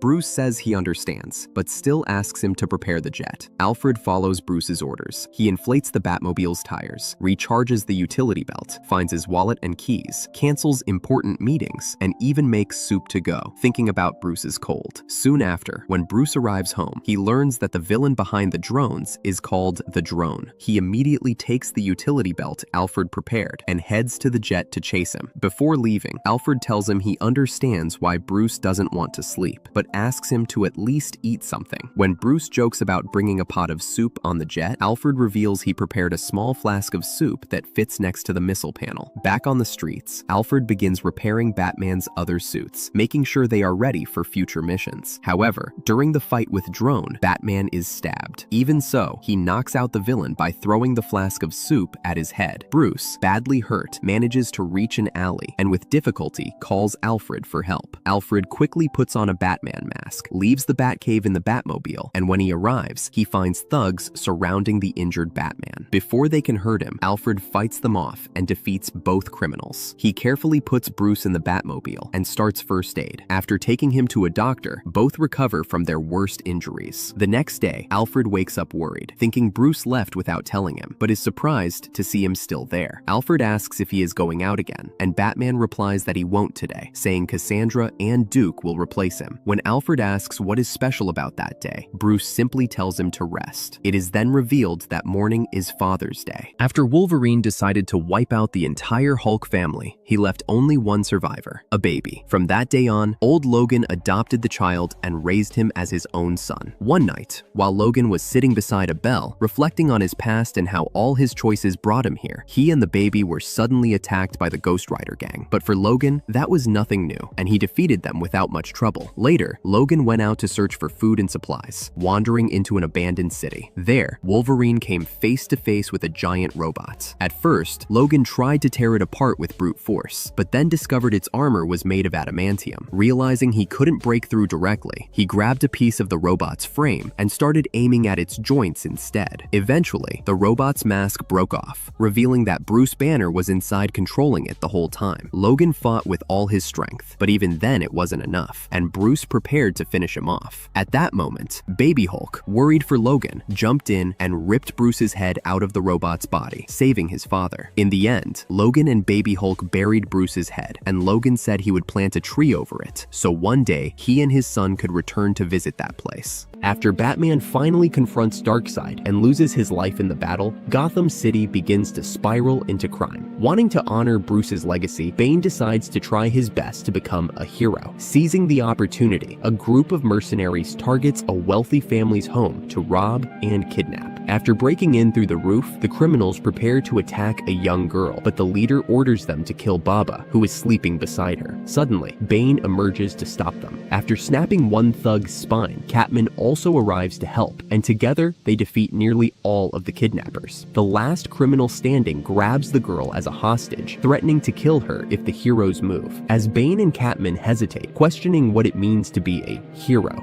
Bane suddenly charges the thug at full speed. Even after taking a bullet, he breaks the man's arm, frees the girl, and immediately throws the kidnapper out the window. Catman then chases another henchman trying to escape, while Bane holds the terrified girl, softly trying to calm her. Just then, the parents arrive, and Bane returns the girl to them, apologizing for frightening her. When the father asks the name of the man who saved his daughter, Bane only replies that it was Batman who saved her. After that, Bane and Catman continue patrolling Gotham at night, preventing more crimes. They even save another family held hostage, where a young girl mistakes Catman for Batman and thanks Bruce for saving them. But later that night, during another rescue, Bane is about to kill a kidnapper when Nightwing suddenly appears, ordering him to stop. Nightwing frees the tied-up family and tells Bane and Catman that while he won't punish them for helping, they need to leave before he changes his mind. Catman starts to argue, but Bane drags him out, steals a car, and drives away. On the road, they admit that no matter what they do, they'll never truly be Batman. After Superman's son suddenly disappears, Clark calls Batman and Nightwing to help search for John. Bruce and Dick follow a trail of destruction leading to a cavern and decide to confirm if John is there before calling Superman, who is searching in space. As they enter, they are suddenly attacked by a sliver of heat vision. Batman asks what that was, and Dick says John was probably just scared by the giant bat that appeared out of nowhere. Dick removes Bruce's mask and goes to talk to John himself. He calms John down, says it's a pleasure to meet him, and tells Batman to let Superman know they've found his son. The moment Superman receives Bruce's message, he arrives instantly. Dick takes the boy to Superman while John apologizes, but without saying anything, Clark just hugs him. After John explains that he was lost, Batman tells the Justice League to stop searching. Nightwing then jumps up and down with John and asks him to guess what Batman has on his belt, then hands him a lollipop, also asking if he wants to jump around a bit. While the two are playing, Clark thanks Bruce for his help, and Bruce replies that Clark has also helped him a lot in his own search for Robin's missing children. Superman asks if Bruce will ever stop worrying so much, and Batman replies no, but that eventually he'll have to believe that things will be okay, and that even after making several mistakes, Dick has become a great person. Relieved, Superman jokes that his biggest worry now is whether he'll one day end up giving a bomb to a little girl or playing lollipops with the Joker, and Batman replies that he'll trade lollipops for purses. Alfred was changing the tire of his car when a young Clark approached him to offer help, but Alfred said he didn't need it. Suddenly, Clark sees Bruce and asks if he wants to play baseball with him, and after Alfred insists that he go, Bruce agrees, and the two walk out together. Clark asks if he wants to pitch or bat, and Bruce chooses to bat. Clark then makes a few pitches, but Bruce keeps missing them all, and so Clark, realizing he doesn't know how to play, asks if he knows how to do anything. Bruce gets a little irritated and positions himself for a fight, calling Clark over, while Alfred and Jonathan Kent watch the two from a distance. Clark accepts the challenge and runs at him, but Bruce surprisingly knocks him down easily using a dodge move. After that, Clark is shocked, but also impressed, asking Bruce to teach him how to do it as well. Bruce and Clark then spend the rest of the day training together, with Alfred and Jonathan smiling as they watch. The Kents invite Alfred and Bruce over for lunch, and after a meal and a few drinks, Alfred admits to Jonathan that he could have fixed the car already, but chose not to because he wanted Bruce to have a chance to make a friend, and Jonathan says that was all he ever wanted for Clark. Later that night, Bruce and Clark sit together, and after Bruce suddenly attacks Clark with a quick move, Clark asks what that was, but Bruce replies that he knows he's stronger than he looks, asking why he hides it. Clark says he thinks people would be afraid of him if he didn't hide it, but Bruce laughs and replies that he actually thinks he's awesome. After Batman gets out to his patrol car and stops Joker from disarming a civilian with his hand, Joker escapes on his dirt bike, with Bruce following behind him on his motorcycle. As the chase intensifies, Joker suddenly takes a turn to Gotham's bridge. When he sees a van from the city's community center, Joker jumps into the van, forcing Batman to make an abrupt stop. As the van tumbles off the bridge and Joker takes advantage of the escape route to run, Batman stops to save the motorcyclist. He convinces her to jump out through the windshield, quickly breaking the glass with a knife and saving Vandy's wife from drowning. Batman then returns home, and after Bruce notices the damage to his hand, he cheers himself up and quickly puts on a suit to attend a big city event, which has invited several well-known figures to celebrate Gotham's greatest heroes. As soon as Bruce arrives, the lounge attendant apologizes, saying she thought he wouldn't be coming, and seats him at a temporary table with a few others. Everyone there introduces themselves, and a reporter named Colin quickly starts provoking Bruce, asking if he thought he deserved to be there when all he did was issue a big check for the event. Bruce replies that maybe he should issue a bigger check next time. The event host then calls out the heroine to be honored, and it's revealed to be the girl Bruce saved earlier. Colin persists and asks Bruce if what he did was enough to be a good citizen, but when Bruce replies that it never will be, the attendant returns to take him to his actual table. Bruce says goodbye to everyone, and Colin warns that if he were to run for city council, he'd make life very difficult for Bruce and his wealthy friends. With a handshake, Bruce tells Colin to stick to his style, while he'll stick to his own.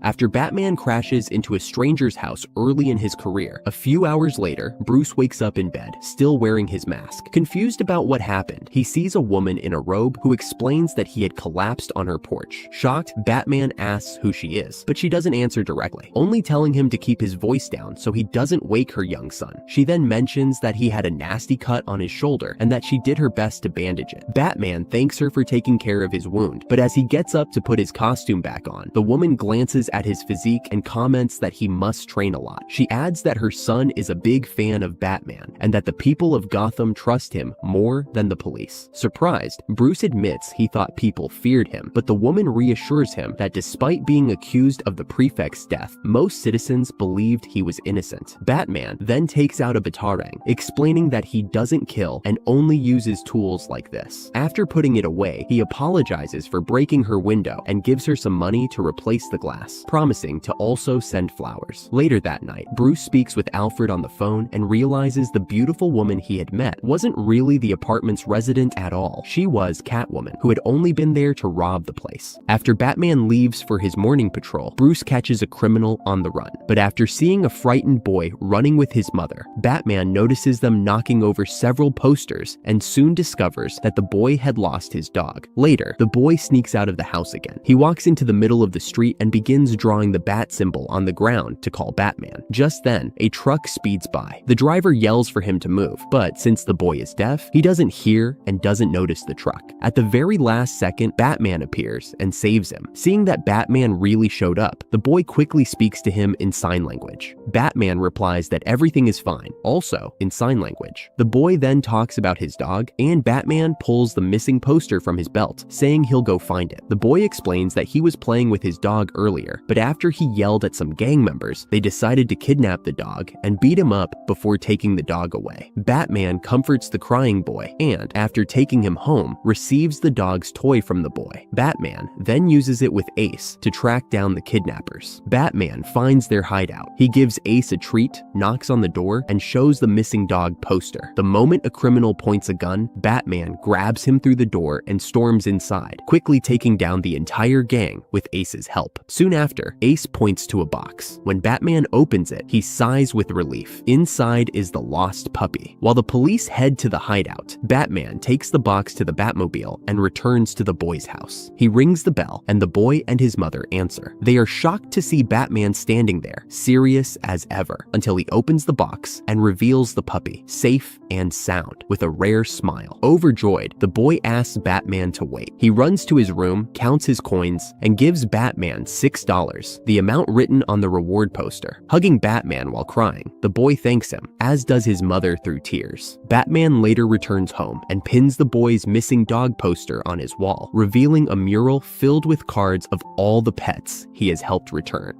After Batman opens a box and finds Alfred in pieces, Bruce is completely distraught and begins throwing away each part of the box, unable to believe what he is seeing. All the while, he cries, remembering how Alfred was like a second father to him and apologizing for letting that happen. Meanwhile, on a giant blimp, the Joker is dancing, holding one of Robin's arms until he suddenly realizes he has a visitor. Batman appears, startling him and demanding to know why he did that to Alfred. The Joker replies that it was simply because it was part of the agreement. Batman, now extremely confused, continues beating on him and says he's tired of the madness, immediately lifting him by the chest and slamming the Joker into the pilot's panel. In doing so, the Joker ends up hitting a switch and causing an explosion in the aircraft, then smashing through the glass headfirst. But before the Joker can fall to his death, Batman quickly pulls him up and grabs his hand, leaving the two of them hanging from the collapsing blimp. The Joker then tells Batman that the only reason he continued doing everything he did was because Batman himself asked him to, still declaring that he loved Bruce and had promised to break him. And despite Batman trying to ignore it, the Joker goes further, saying that the two were soulmates and that if Bruce was truly tired of it all, he should just let go and end the illusion. Bruce then replies that he already knew that and actually lets go of the blimp, immediately diving in free fall with the Joker until the two crash into a building and die together, still broken to the very end. After being poisoned, she realizes that a guard at Arkham Asylum is completely in love with her. While eating her lunch, Hera takes advantage of the situation to request a pudding and some flowers to decorate her room, claiming it looks dull. The guard then leaves and eventually returns with everything she asked for. Immediately, Hera uses the plants he brought to control his mind and escape from her cell. As soon as she gets out, Batman suddenly appears to stop her, but instead of putting Hera back in her cell, he decides to take her for a quick walk around Arkham. The two begin walking through the facility, and Batman tells Hera that she doesn't belong there because she's not as bad as the other villains. Hera disagrees and starts comparing herself to other inmates like Killer Croc. When she sees Batman hitting the walls, he explains that Croc is different. He's been suffering since childhood due to his condition. Hera then mentions Clayface, but Batman says he struggles with severe multiple personality disorder. She brings up Mr. Zosh, who lost all empathy after losing the only person he ever loved. Batman and Hera continue walking until they reach the rooftop. There, Hera confesses that all she ever really wanted was to save the world by protecting nature, but now it's too late for anyone to trust her. She then asks Batman why he let her out of her cell, even without knowing what she would do. Batman replies that he did it because she's not like the others.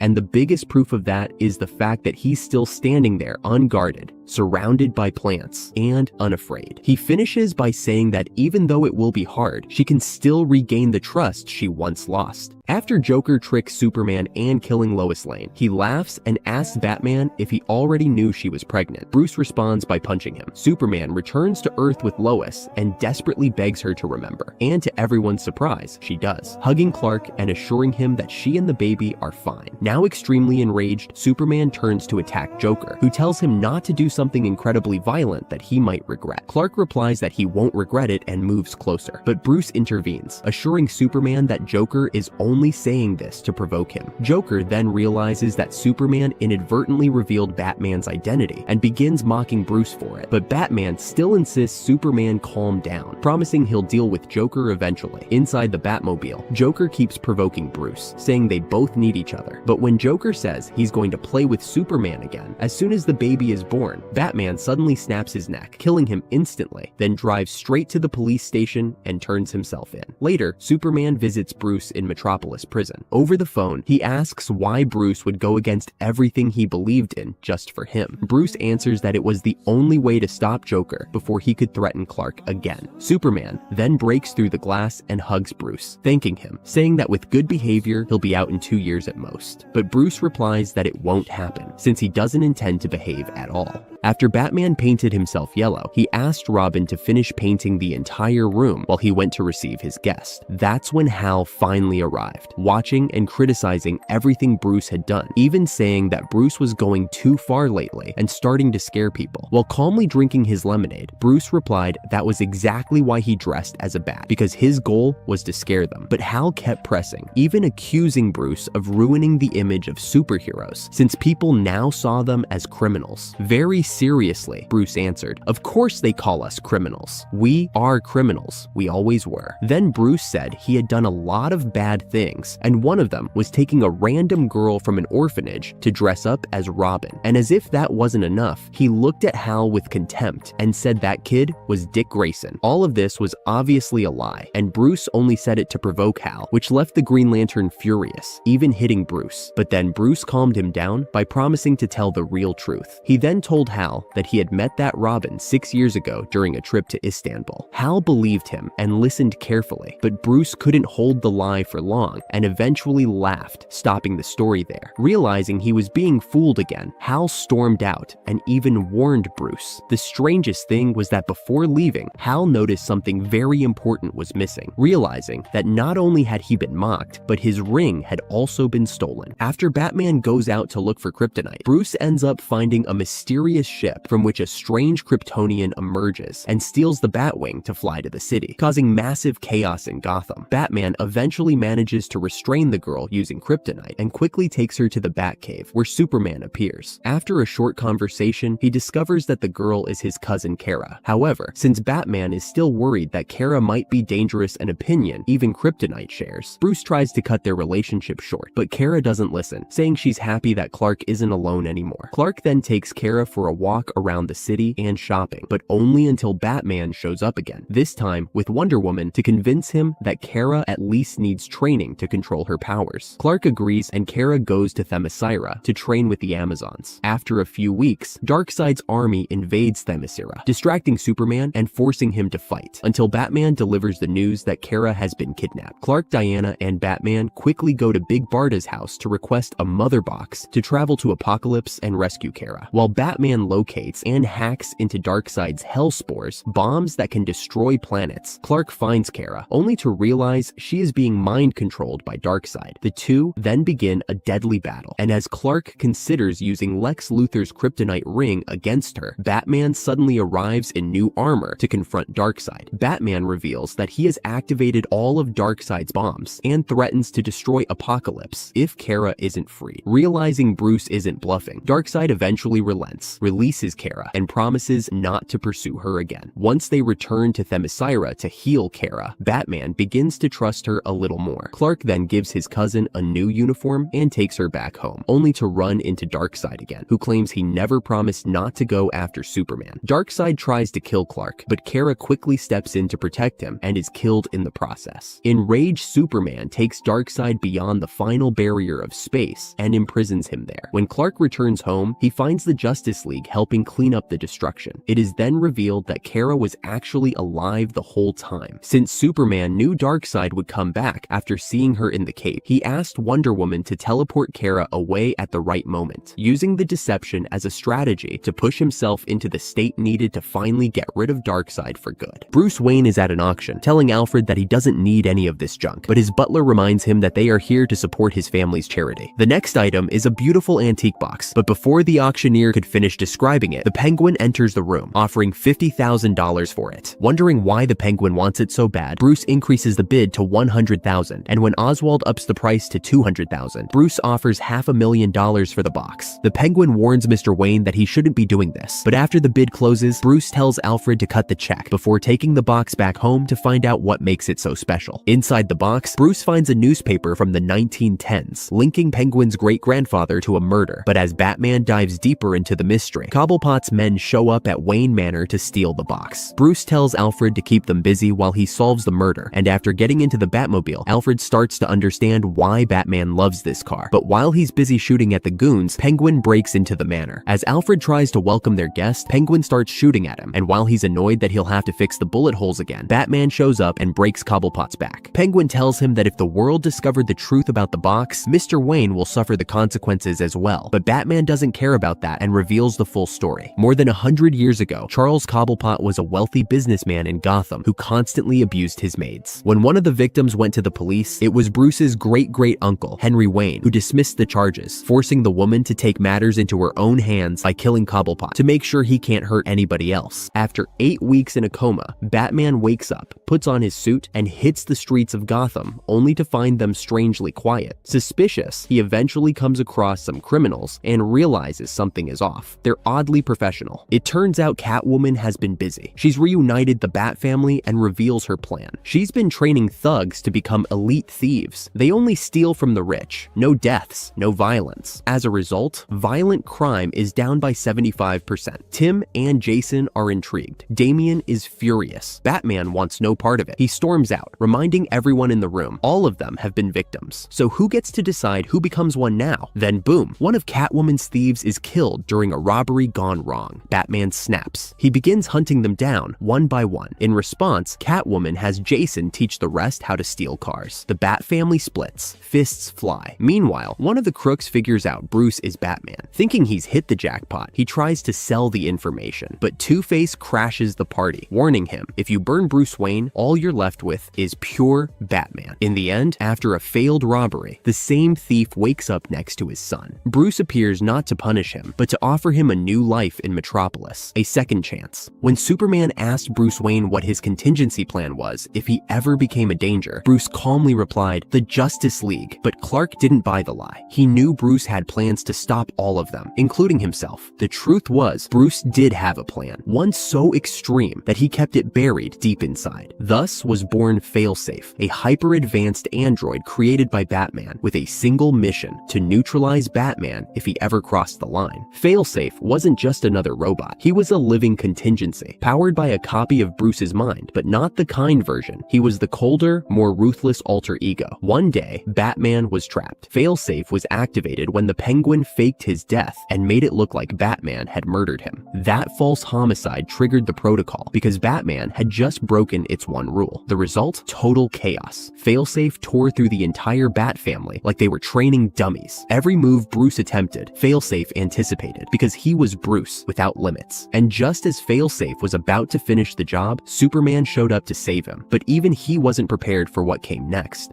Thanos wasn't actually evil when he was born, because as soon as his mother giving birth and looked at him, she found him hideous due to his genetic mutation and tried to take a sword to kill her own son. And despite Thanos' father stopping his wife with the knife and the doctor at the birth trying to save him, many years passed, and Thanos' life didn't get any easier. At school, he was very insecure and usually isolated himself from others. He spent most of his time drawing and admiring animals, but eventually, some girls became interested in Thanos, since he was the smartest in his school. He was invited to play with them and even made several friends. Sometime later, in a science class, Thanos and his classmates were told to dissect a lizard, but after seeing it so sick, Thanos ran out of the room and vomited all over the courtyard. A girl followed him and said that it would get easier with time, but Thanos replied that he didn't want to hurt any other living being. The girl then told him he just needed time to think and took him to a secret place she used to go when she wanted to escape. Thanos spent time with his friends exploring the cavern she showed them until suddenly the ground collapsed and they were all separated. Now completely lost, Thanos dug for 3 days straight, trying to find them again. When he finally returned to the cavern, he discovered that all his friends had been brutally devoured by the cavern lizards. The next day, even though Thanos told everyone what had happened, no one at school believed him. They thought he was the one who killed his friends, and that it was only a matter of time before he revealed himself to be a complete monster. Thanos then went into isolation again, this time even quieter, until that girl appeared again, saying that if he really loved his friends, he should get revenge. She influenced Thanos to return to the cavern with her and handed him a knife, which he used to kill all the lizards one by one, even bringing a dead one back to class as proof that he could destroy them. From that day on, Thanos began killing more and more animals in the name of science and his research, trying to discover who he was and why he was different. But as time passed, Thanos began to enjoy it more and more. Later, after he tried to kiss the girl who had taken him to the cave, and she rejected him, saying she had already found the only true love of her life, Thanos shifted his research to other creatures, eventually killing people from his own planet. And when he investigated more about his past and discovered what happened at his birth, Thanos finally decided to use his research even on his own mother.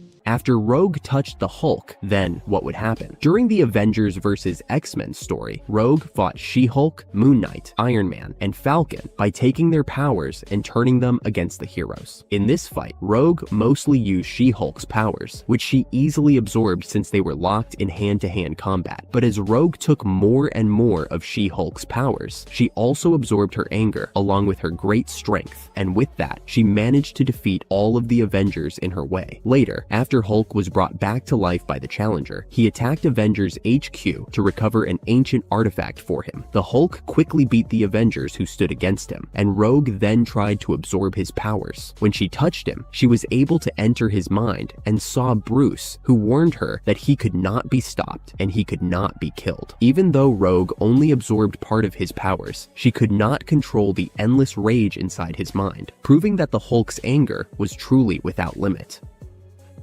After Steve Rogers suddenly remembers, in an extremely confusing prison, how he ended up there, he leaves his cell and runs into another inmate, who for some reason is also named Steve Rogers. The two begin checking the other cells until suddenly the exit door opens and yet another Steve Rogers appears, screaming before attempting to escape the prison, only to be immediately sucked back inside. A small dog appears, and upon checking his name tag, they discover he's also named Steve. Suddenly, the exit door opens again, and a gloomy Steve Rogers begins yelling that he can't get out. The next day, the door opens once more, and bearded Steve tries to escape again. When he's thrown back inside, he calls all the other Steves cowards for not trying to escape with him. Several days pass, with bearded Steve continuing to attempt escape and getting thrown back each time, becoming increasingly bruised and beaten. After a week of failed attempts, Steve Magrello asks him what's out there, and bearded Steve yells, "See for yourself." To his surprise, on the 11th day, Steve Magrello actually decides to try escaping with him. The two are quickly chased and kicked back inside. More days go by, and Steve Magrello begins studying the exit. He eventually convinces Cub Steve to join them on the 14th, while Grim Steve only observes from his chair. Despite the three working well together, they continue to struggle. Eventually, Steve Magrello manages to convince Fat Steve to join their efforts. On the 20th day, the four attempt to escape together, but are quickly kicked back again. At that moment, Grim Steve finally stands up, activates his Wolverine claws, and declares it's time to get out. The five Steves charge toward the exit. After successfully avoiding all obstacles, five mysterious figures appear to launch a final attack. As they throw their projectiles, each Steve deflects one, and they manage to withstand the impact, revealing that the projectiles were actually Captain America's shields. The mysterious figures now reveal themselves as multiversal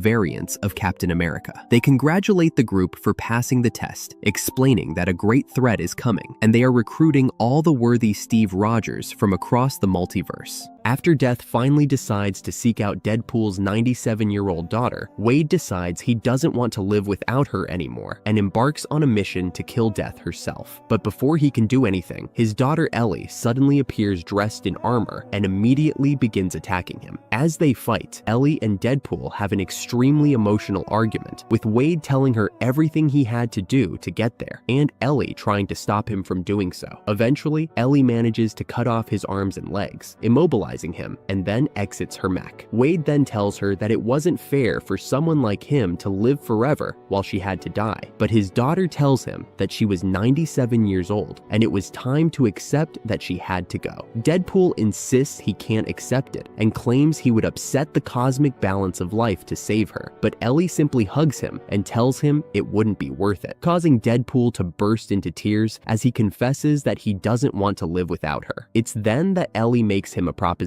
She reveals she has created neutrino bombs capable of erasing them both from existence, allowing them to die together. When Deadpool asks if she's sure there's nothing left of him to regenerate, Ellie replies yes, and Wade accepts the offer. The two embrace one last time, and as Death approaches, she activates the bombs, killing them both. Shortly after, Deadpool appears in the afterlife and asks Death if she had sent Ellie to paradise. When she replies yes, just as she promised, the two two kiss, and Deadpool finally embraces his ultimate destiny, to rule the afterlife alongside death. After Deadpool gave up on killing and tried to live a happy life with his family and friends, Wade went on a mission with Spider-Man. During the mission, he removed his mask and Peter noticed that his face was completely healed. Peter then explained his theory. Deadpool always had the ability to regenerate his face, but his mind never allowed it because deep down he hated himself and believed he didn't deserve it. Now that Deadpool had stopped killing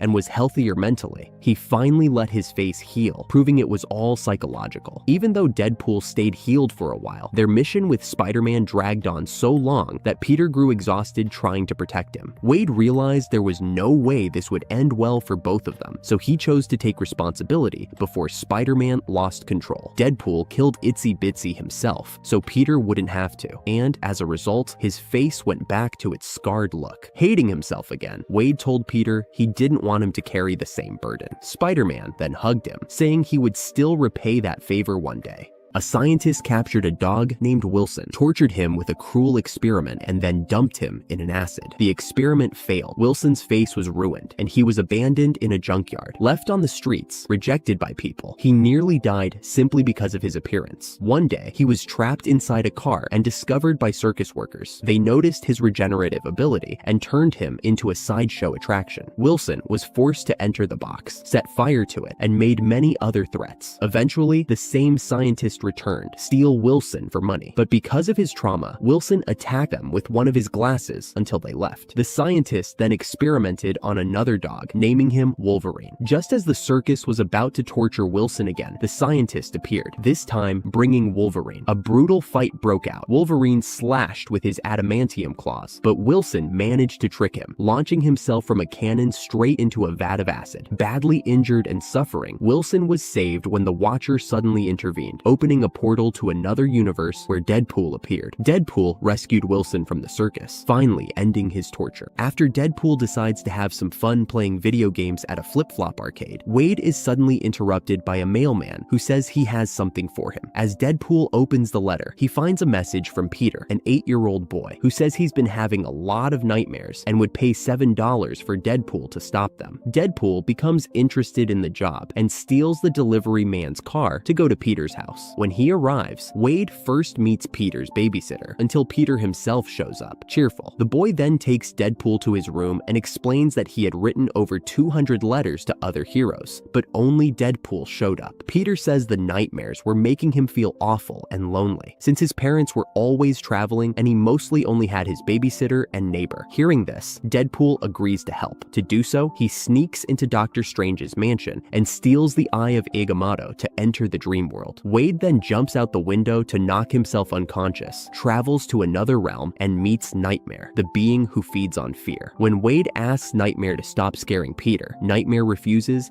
and instead offers to show him his own fears. Deadpool jokes that he already knows slaps, cows, and cow slaps. Annoyed but amused, Nightmare agrees to help, on the condition that Wade leave afterwards and never return. The two travel through the dream realm until they reach Peter's dream, where Deadpool learns that the real cause of the nightmares was actually the neighbor who was tormenting Peter in his sleep. Furious, Deadpool gouges out his eyes in the dream and then returns to the real world, heading straight back to Peter's house. Just as the neighbor is about to harm Peter again, Deadpool bursts through the bedroom window and smacks him down in one hit, ending the threat for good. Peter then asks what happened, and Deadpool apologizes, but quickly reminds him that he still owed him $7 for the service.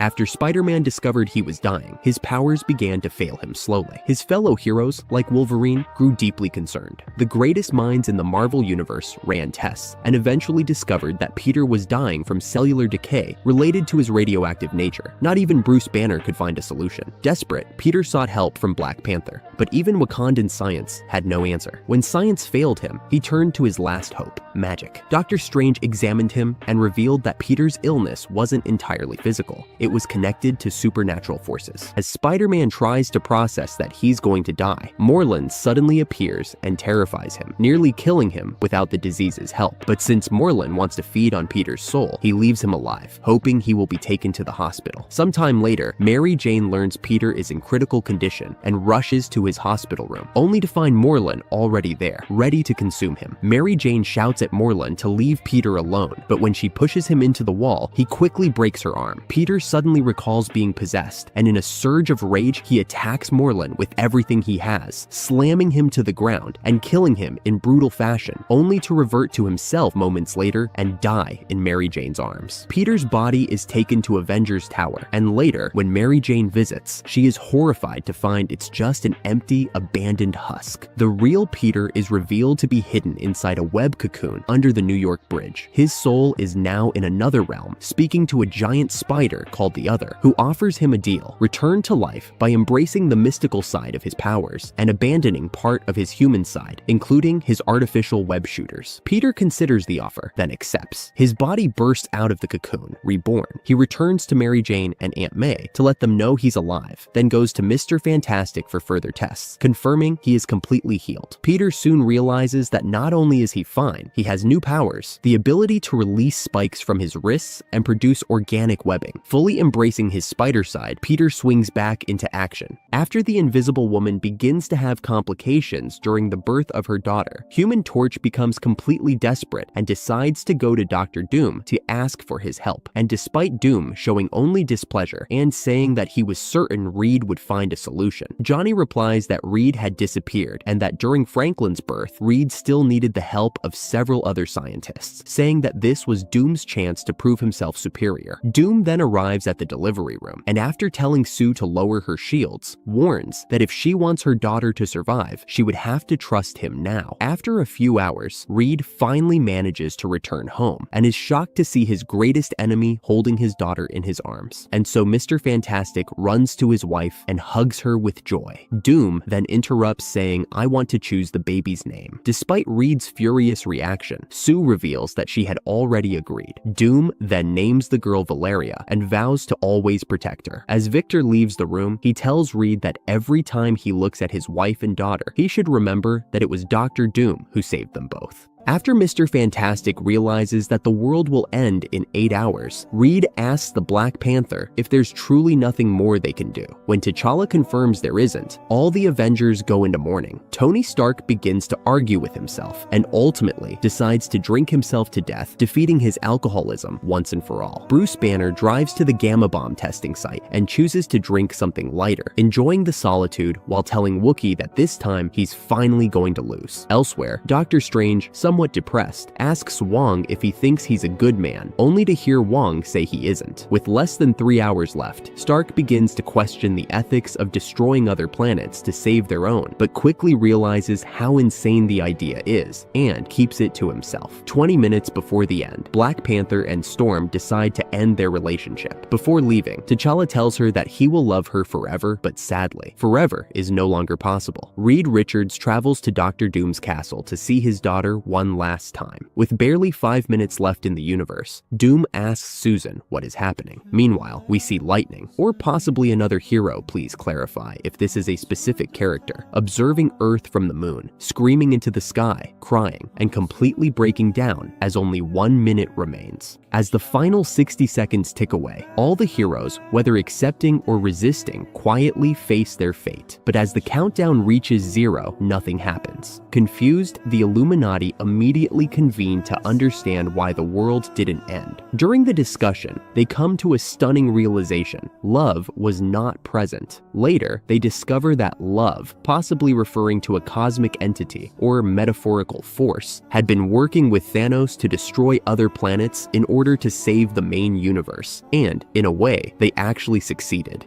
After two children start playing and arguing about who would win a fight between Batman and Superman, Mr. Mixie and Batmite suddenly appear from the fifth dimension to separate them. Mr. Mixie says there's no need to argue about something so obvious, since Superman would clearly win because of his powers. But Batmite responds that Batman is the world's greatest strategist, as well as a billionaire, and that he would surely win. The two then agree there's only one way to know who would really win, by using their near unlimited powers to change reality and create different scenarios. In Batman's simulation, inside a courtroom, Mr. Incredible warns the Justice League that the entire universe is collapsing because of Superman, and that his very existence is destroying space-time. The Bat family then confronts Superman and tries to break free from his control, but they all begin to melt, leaving Batman enraged enough to use his most powerful weapons against Superman. When none of Bruce's weapons work, Superman flies him high into the sky to finish the fight. But Batman activates his final plan, using solar satellites to transform the sun into a red sun. This makes Superman lose his powers, and the two fall from the sky, dying in the crash. Hearing this, Mr. Mixie complains that Superman collapsing reality and the sun turning red make no sense, adding that the ending was terrible and telling Batmite to prepare for his turn. Now, in Mr. Mixie's reality, Superman is chasing the Batmobile in an attempt to kill Bruce. When Batman points out he gave no reason for Superman to do that, Mr. Mixie replies that he just wants to see them fight. Back in the simulation, Batman suddenly leaps up and throws a kryptonite-laced batarang at Clark, blinding him for a few seconds and letting him escape to the Batcave. But Superman quickly finds him, and as Bruce goes to activate his containment system, Mr. Mixie changes the scene and teleports them both to the Fortress of Solitude. It makes no difference, since Batman has another trap ready there as well. The two continue fighting, but eventually Mr. Mixie and Batmite interfere so much that Batman and Superman realize something strange is happening. As Bruce deduces that a greater force is meddling with reality, Mr. Mixie admits he was cheating, then forces Superman to ram Batman into the sun, winning the fight. Mr. Mixie and Batmite keep arguing over who really won until suddenly the Batman and Superman action figures they were using come to life. The figures say that Batman and Superman would never fight each other, and that it's really Mr. Mixie and Batmite who are fighting. Playing into this, the two imps start fighting each other, turning into giant action monsters, and end up being chewed up by Batman and Superman's dogs in the Batcave. Bruce and Clark then reflect on the simulation, with Batman saying they need to find a way to control these beings, but Superman insists it's impossible, since they're basically gods. Batman replies not to believe it, that it was all just part of the simulation.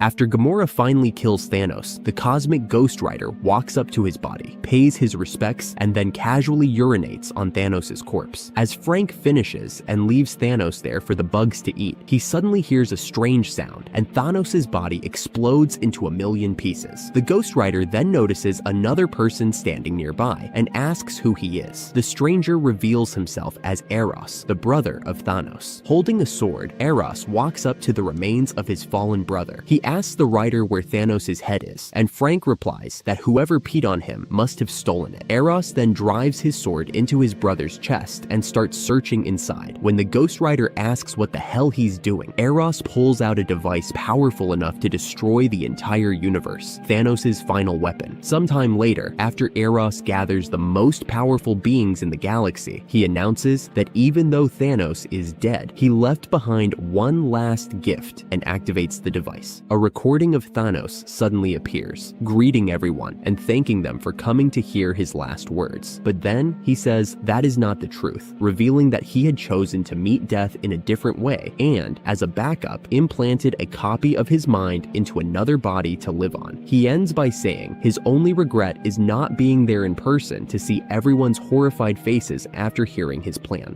The heroes can no longer use their powers after Superman's death. Superman was killed in Red Sun Prison, Wonder Woman was killed in Themyscira Prison, and Green Lantern was sent to the Guard, where he was turned into a slave. Flash escaped his tragic fate because he was not on Superman's side, but he is now confined to the security of his home and forbidden to use his speed. Flash visits the longest street in Australia, a place once considered heaven because he could run freely there. Suddenly, he sees a truck nearly get into an accident. Although he knows Batman is watching him, his instinct as the Flash takes over. The monitor generator switches on, and Batman immediately recalls the promise they made. Flash insists he cannot stand by while someone is about to die, but Bruce only asks him not to use his powers again. After saving the truck, Flash goes to see Mitchell, his former comrade, once known as Galaxer. Now Mitchell is imprisoned deep underground after his spine was destroyed by Superman and Wonder Woman. Flash's purpose in visiting him is to atone for his past sins, because he failed to help Mitchell when he was attacked. Now, Flash is determined to help Mitchell walk again. After Superman left the universe to go on vacation, the rest of the League stayed at the Watchtower until Barry suddenly appeared in terrible condition, saying that he had been bitten by a civilian and that something very strange was happening on Earth. Sometime later, the League received a video of Constantine killing himself because of a buzz virus spreading across the planet. Green Lantern immediately went to Batman, insisting they had to cure Barry. But when Bruce refused, saying it was too late and that they needed to study the virus in Barry's body, Hal became outraged and turned to the rest of the team, only to discover that Barry had already transformed and devoured several of their friends. Green Lantern went back to confront Batman, but the Flash quickly intervened and tore into Bruce, devouring his insides. Hal prepared to attack Barry, but before he could activate his ring, Barry bit off his finger in the same instant, swallowing the ring along with it. In shock, Green Lantern escaped through the ventilation ducts, watching in horror as Flash infected even more League members. Rao ran toward the infirmary, thinking bitterly that this was supposed to be just another weekly meeting. Along the way, he passed Batman's reanimated corpse and was attacked, realizing that Bruce, of all people, had no contingency plan for this crisis. Rao managed to knock out the zombified Batman and narrowly dodged Barry, remembering that while the Flash was fast, he wasn't very smart. Green Lantern then approached the teleportation tower, intending to return to Earth and borrow Guy Gardner's ring to save everyone. But as the infection began to overwhelm him, Hal realized he was out of time. In one last desperate move, he turned back to Barry, ripped open his stomach to retrieve the ring, and sacrificed himself, triggering an explosion that destroyed the entire Watchtower, preventing the zombie infection from spreading across the universe. After Green Lantern loses everything, he uses his ring to create illusions of his ex-girlfriends and his destroyed city. Soon, a Guardian arrives and orders Hal to return the ring for abusing its power. But Hal destroys the Guardian's projection and declares that all he needs is more power. He then goes on a ruthless attack against his fellow Lanterns, stealing their rings by force and saying he no longer serves the Guardians. Eventually, Hal returns to Oa with his hands full of rings, but before he can reach the central power battery, the Guardians send Sinestro to stop him. Hal claims he'll fight fairly, removing all the extra rings and keeping only his original one. However, after the fight begins, Hal breaks Sinestro's neck. Suddenly, Kilowog attacks him, but Hal burns him to death within seconds. Hal then says Kilowog no longer deserved a ring and absorbs the power of the central battery, officially becoming Parallax. Although many Guardians are killed, Ganthet survives and forges a new ring from his own energy, giving it to Kyle Rayner to carry on as a new Green Lantern. Meanwhile, Parallax wastes time trying to rewrite the timeline until he is eventually stopped. Years later, Earth's heroes discover that the planet is dying because the sun has been consumed by the Sun Eater. The heroes gather to fight the freezing darkness, while Superman slowly weakens without sunlight. Kyle Rayner, sent to investigate, finds Parallax, who had just defeated Cyborg Superman for destroying his city. Kyle pleads with Hal to return as a hero and help stop the Sun Eater, but Hal refuses and teleports him away. After some thought, Hal questions if he is still worthy and seeks advice from Guy Gardner about continuing, even though many told him to give up being a Lantern. Visiting different places and reflecting, Hal finally decides to help. Returning to Earth, he tells the heroes he will stand with them. That man accuses Hal of wanting to reshape the world for himself, but Hal insists he only wants to make things right. Hal then teleports into the sun and absorbs the Sun Eater, destroying it and restoring sunlight. Superman is relieved and praises Hal for redeeming himself and dying a hero, though Batman coldly remarks it's a shame Hal didn't live like one from the beginning.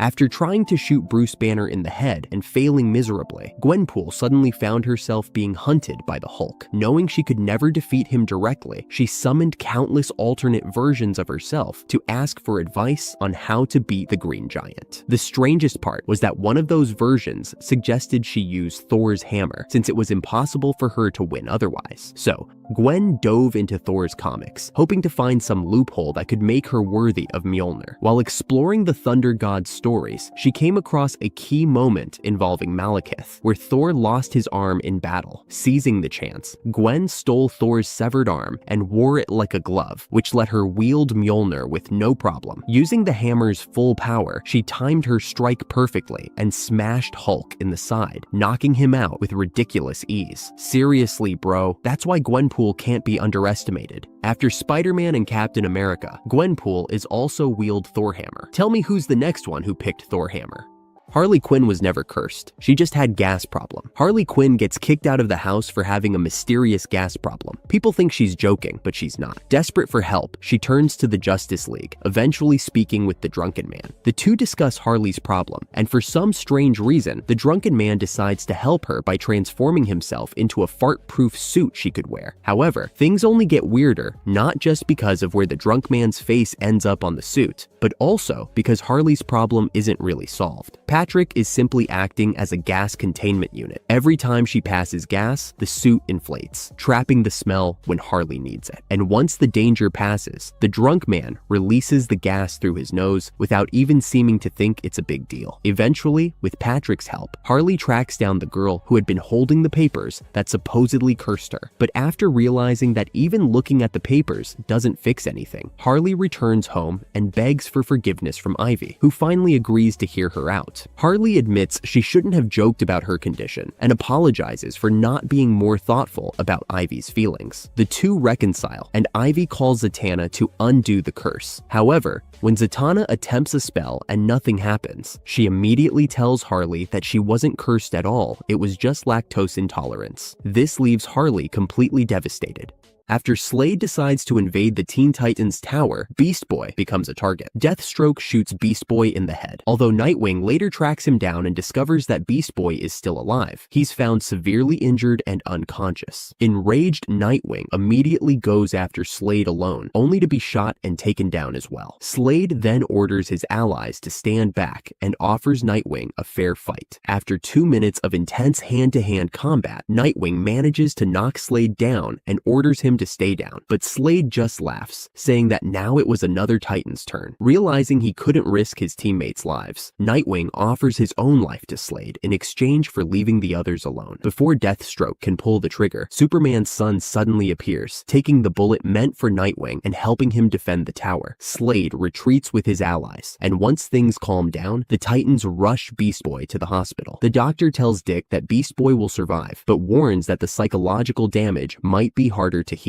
Eventually, Beast Boy recovers physically, and everyone welcomes him back happily, though none of them are sure how he's truly feeling. When he's finally alone, he removes his eye patch, revealing the trauma he still carries. All he sees is darkness and hallucinations of Slade. As time passes, the visions grow worse, and Beast Boy starts to lose control of his mind. Things take an even darker turn when he's kidnapped by a real werewolf, held captive and sedated so his blood can be extracted. In delusion, he sees more hallucinations, until he finally removes his eye patch again and realizes that his eye is perfectly fine. His powers had healed him long ago. Before Beast Boy can spiral completely into madness, Raven appears and reminds him that she loves him, giving him the strength to overcome his trauma. With renewed determination, Beast Boy tears off the patch for good, defeats the werewolf who captured him, and finally returns to his true self. After Hulk single-handedly takes down the Avengers' an entire army, making the US president so scared that he starts begging Sentry to stop waiting and go fight, while Sentry watches everything unfold on TV but decides to aura farm and stand up to Hulk, saying it's time to play God. Sentry suddenly shows up and blows up half the city after punching him. He says Hulk is the only one he can hit like this, and Hulk tells the Avengers that whatever happens next is on their hands as both he and Sentry smash each other. While punching him, Hulk whispers that he is so lonely all the other Avengers Avengers are scared of him. Suddenly, Sentry catches him off guard and causes a massive explosion, and they continue the fight while the entire planet suffers from the fury of their clashing. Sentry says the only thing he wants to do right now is hit something as hard as he can. As they fight to the death, they end up burning each other out and revert back to their original forms and calm down. Bruce tries to make peace with Earth, but his first friend from Sakaar, Meek, tries to stab him but ends up killing Rick Jones instead. Enraged, Bruce transforms back to the Hulk and starts smashing Meek to death. The rest of the war bound hold him back while this dumb fucking cockroach reveals that he was the one who caused the explosion that destroyed Sakaar, not the Avengers, because Hulk was being too peaceful. Realizing he's been betrayed, Hulk gets so angry that he starts breaking the world and causes earthquakes throughout Earth with each footstep like he's queso. However, Tony hits him with a laser beam that shows him a vision of when his wife said goodbye to him during the explosion, as he says, "I think I miss my wife," before turning back to Bruce, completely broken and locked up in a tube like he's Soldier Boy. After Hulk finally managed to live a perfect life, merging with Banner, getting married, having 2 young children, and happily working as an Avenger, things suddenly took a dark turn. His wife Betty saying strange things, prompting Hulk to ask what was going on. He then remembered being trapped in a laboratory. Bruce breaks free and comes face to face with his supposed son and a giant army of AIM. As he fights his way out, he discovers several other imprisoned individuals. Eventually, he regains full awareness, and in his Akitos form, he explains everything. Many years have passed. World War III occurred, exterminating most of humanity, killing several heroes, and leaving the Earth nearly uninhabitable due to radiation. In shock, Bruce decides to visit the surface to see if what MODOK said was true. Witnessing the ruined remnants of civilization with his own eyes, he is devastated. MODOK begs him to stay underground to survive, but Bruce refuses and leaves. He begins traveling the world, finding countless cities in ruins. Hulk mourns what humanity has done to itself. After reflecting on his past and growing weary of weeping over dead animals, Hulk transforms his sadness into rage and begins searching for any remaining civilization. Eventually, Bruce finds a group of survivors who lead him to a post-apocalyptic city ruled by someone known as the Maestro. When Hulk is summoned to the Maestro's castle, he discovers that the Maestro is actually Hercules. Although Hercules greets Hulk joyfully, Bruce believes humanity needs a better leader and challenges him to a fight, only to be easily defeated. Days later, Hulk returns to Hercules, appearing to apologize and offering him a wife as a gift. However, once Hercules is alone with his new bride, she transforms into a poisonous gas and kills him instantly. Hulk then takes his place and becomes the new ruler of Earth. After Hulk asks Dr. Doom to separate him and Bruce Banner into 2 different people, Hulk goes on to live peacefully with a tribe of creatures inside a cave, while Bruce Banner slowly becomes insane and starts doing everything he can to turn back into the Hulk. Eventually, Banner goes so far as to run tests on animals, creating strange monsters with gamma radiation. Even when the government becomes worried and tries to recruit Hulk to help capture Banner, Hulk refuses, saying he doesn't want to be involved. One day, after running out of horses, Bruce yells at his new creations that none of them were as perfect as Hulk. 2 of his mutant warthogs then decide to attack the cave of the creature tribe where Hulk lives, hoping to prove themselves. The 2 boars attack the creatures, but Hulk appears and defeats them. At that moment, Hulk realizes that to be truly free and never bothered again, he must kill Bruce Banner. He then goes to the government and accepts their offer. Meanwhile, after hearing from his mutant monkey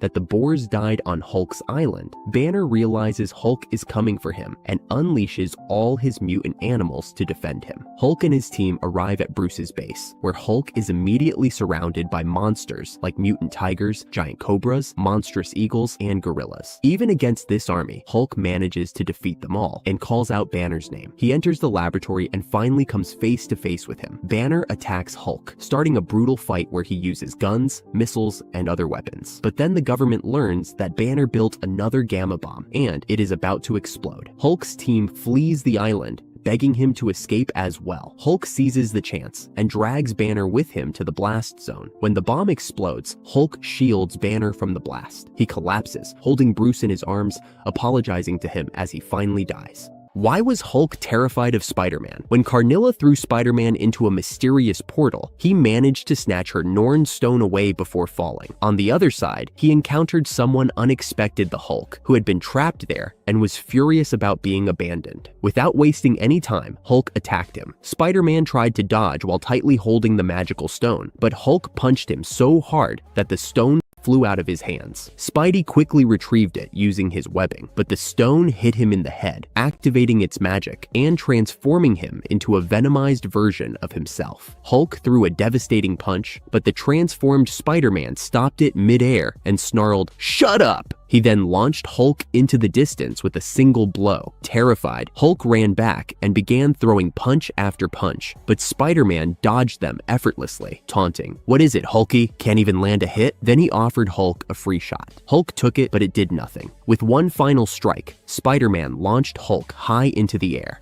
After Spider-Man bought the Fantastic Four's building to house Parker Industries, the Human Torch was absolutely furious with Peter for what he saw as a betrayal and immediately went after him. Upon arriving, Johnny stormed into the building through a window and confronted Peter, who did his best to calm him down. However, the Human Torch refused to listen and kept advancing on Spider-Man, saying he couldn't believe Peter had bought the building after everything the Fantastic Four had done for him. The two fought for a while until Peter finally gave in and suggested they talk, while he gave Johnny a tour of the company. As they walked around, Johnny noticed that Norman Osborn's son was running the place while Peter was away, and was shocked that Peter had given the son of the Green Goblin a second chance. But when Johnny discovered that his old room had been turned into a bathroom, and that Peter had built a new Spider-Mobile without asking for his help, he became furious again. In front of everyone, he threw a tantrum and attacked Spider-Man, only to be stopped by one of Peter's employees. Spider-Man then changed into his civilian clothes and continued the tour as Peter Parker, eventually leading Johnny to the front door. Peter pointed out that if Johnny had just come through the reception like a normal person, everything would have been resolved already. He showed him a Fantastic Four memorial right at the entrance and explained that he only bought the building to stop strangers from buying it, saying he was simply saving it for when the Fantastic Four came back. After Doctor Doom's marriage is ruined when his girlfriend reveals she cheated on him with the Human Torch, Doom is in shock and decides to defeat Johnny by cursing him with a fate worse than death. He overloads Johnny's powers with more cosmic rays, transforming him into the true Human Torch. While Sue worries that Johnny might explode, Doom vows that he will live but never again be able to touch anything or anyone without setting them on fire. The Fantastic Four then return to the Baxter building, and after Reed runs several tests on Johnny, he senses that Johnny is in desperate need of nutrients. He quickly gives Johnny a burger and fries, but before Johnny can take a bite, the food instantly disintegrates in his hands. Furious, Johnny loses control, explodes, and ends up melting part of the lab in the process. Mr. Fantastic then injects Johnny with an adamantium needle filled with all the nutrients he needs, after also building a temporary suit to contain his flames. Johnny sets out to find a way to return to normal. He sinks to the deepest part of the Atlantic, killing all the fish around him as he tries to discharge his energy, then goes into space only to discover that he still burns even without oxygen. Running out of ideas, Johnny decides to talk to the world's most unpleasant hero, Spider-Man. Peter only tells him to stand firm. Johnny, frustrated, asks if that's all he had, but Peter explains that it's true, giving examples from his own life. The time he turned into the Hulk, or when he grew 4 extra arms, he's learned things can always get worse. Peter then asks about the girl Johnny recently started crushing on, but Johnny replies that she had cheated on him with Doctor Doom's girlfriend, and that was why he couldn't control his powers. Peter tries to come up with something to say, but eventually stays silent, admitting with a shrug that he has nothing else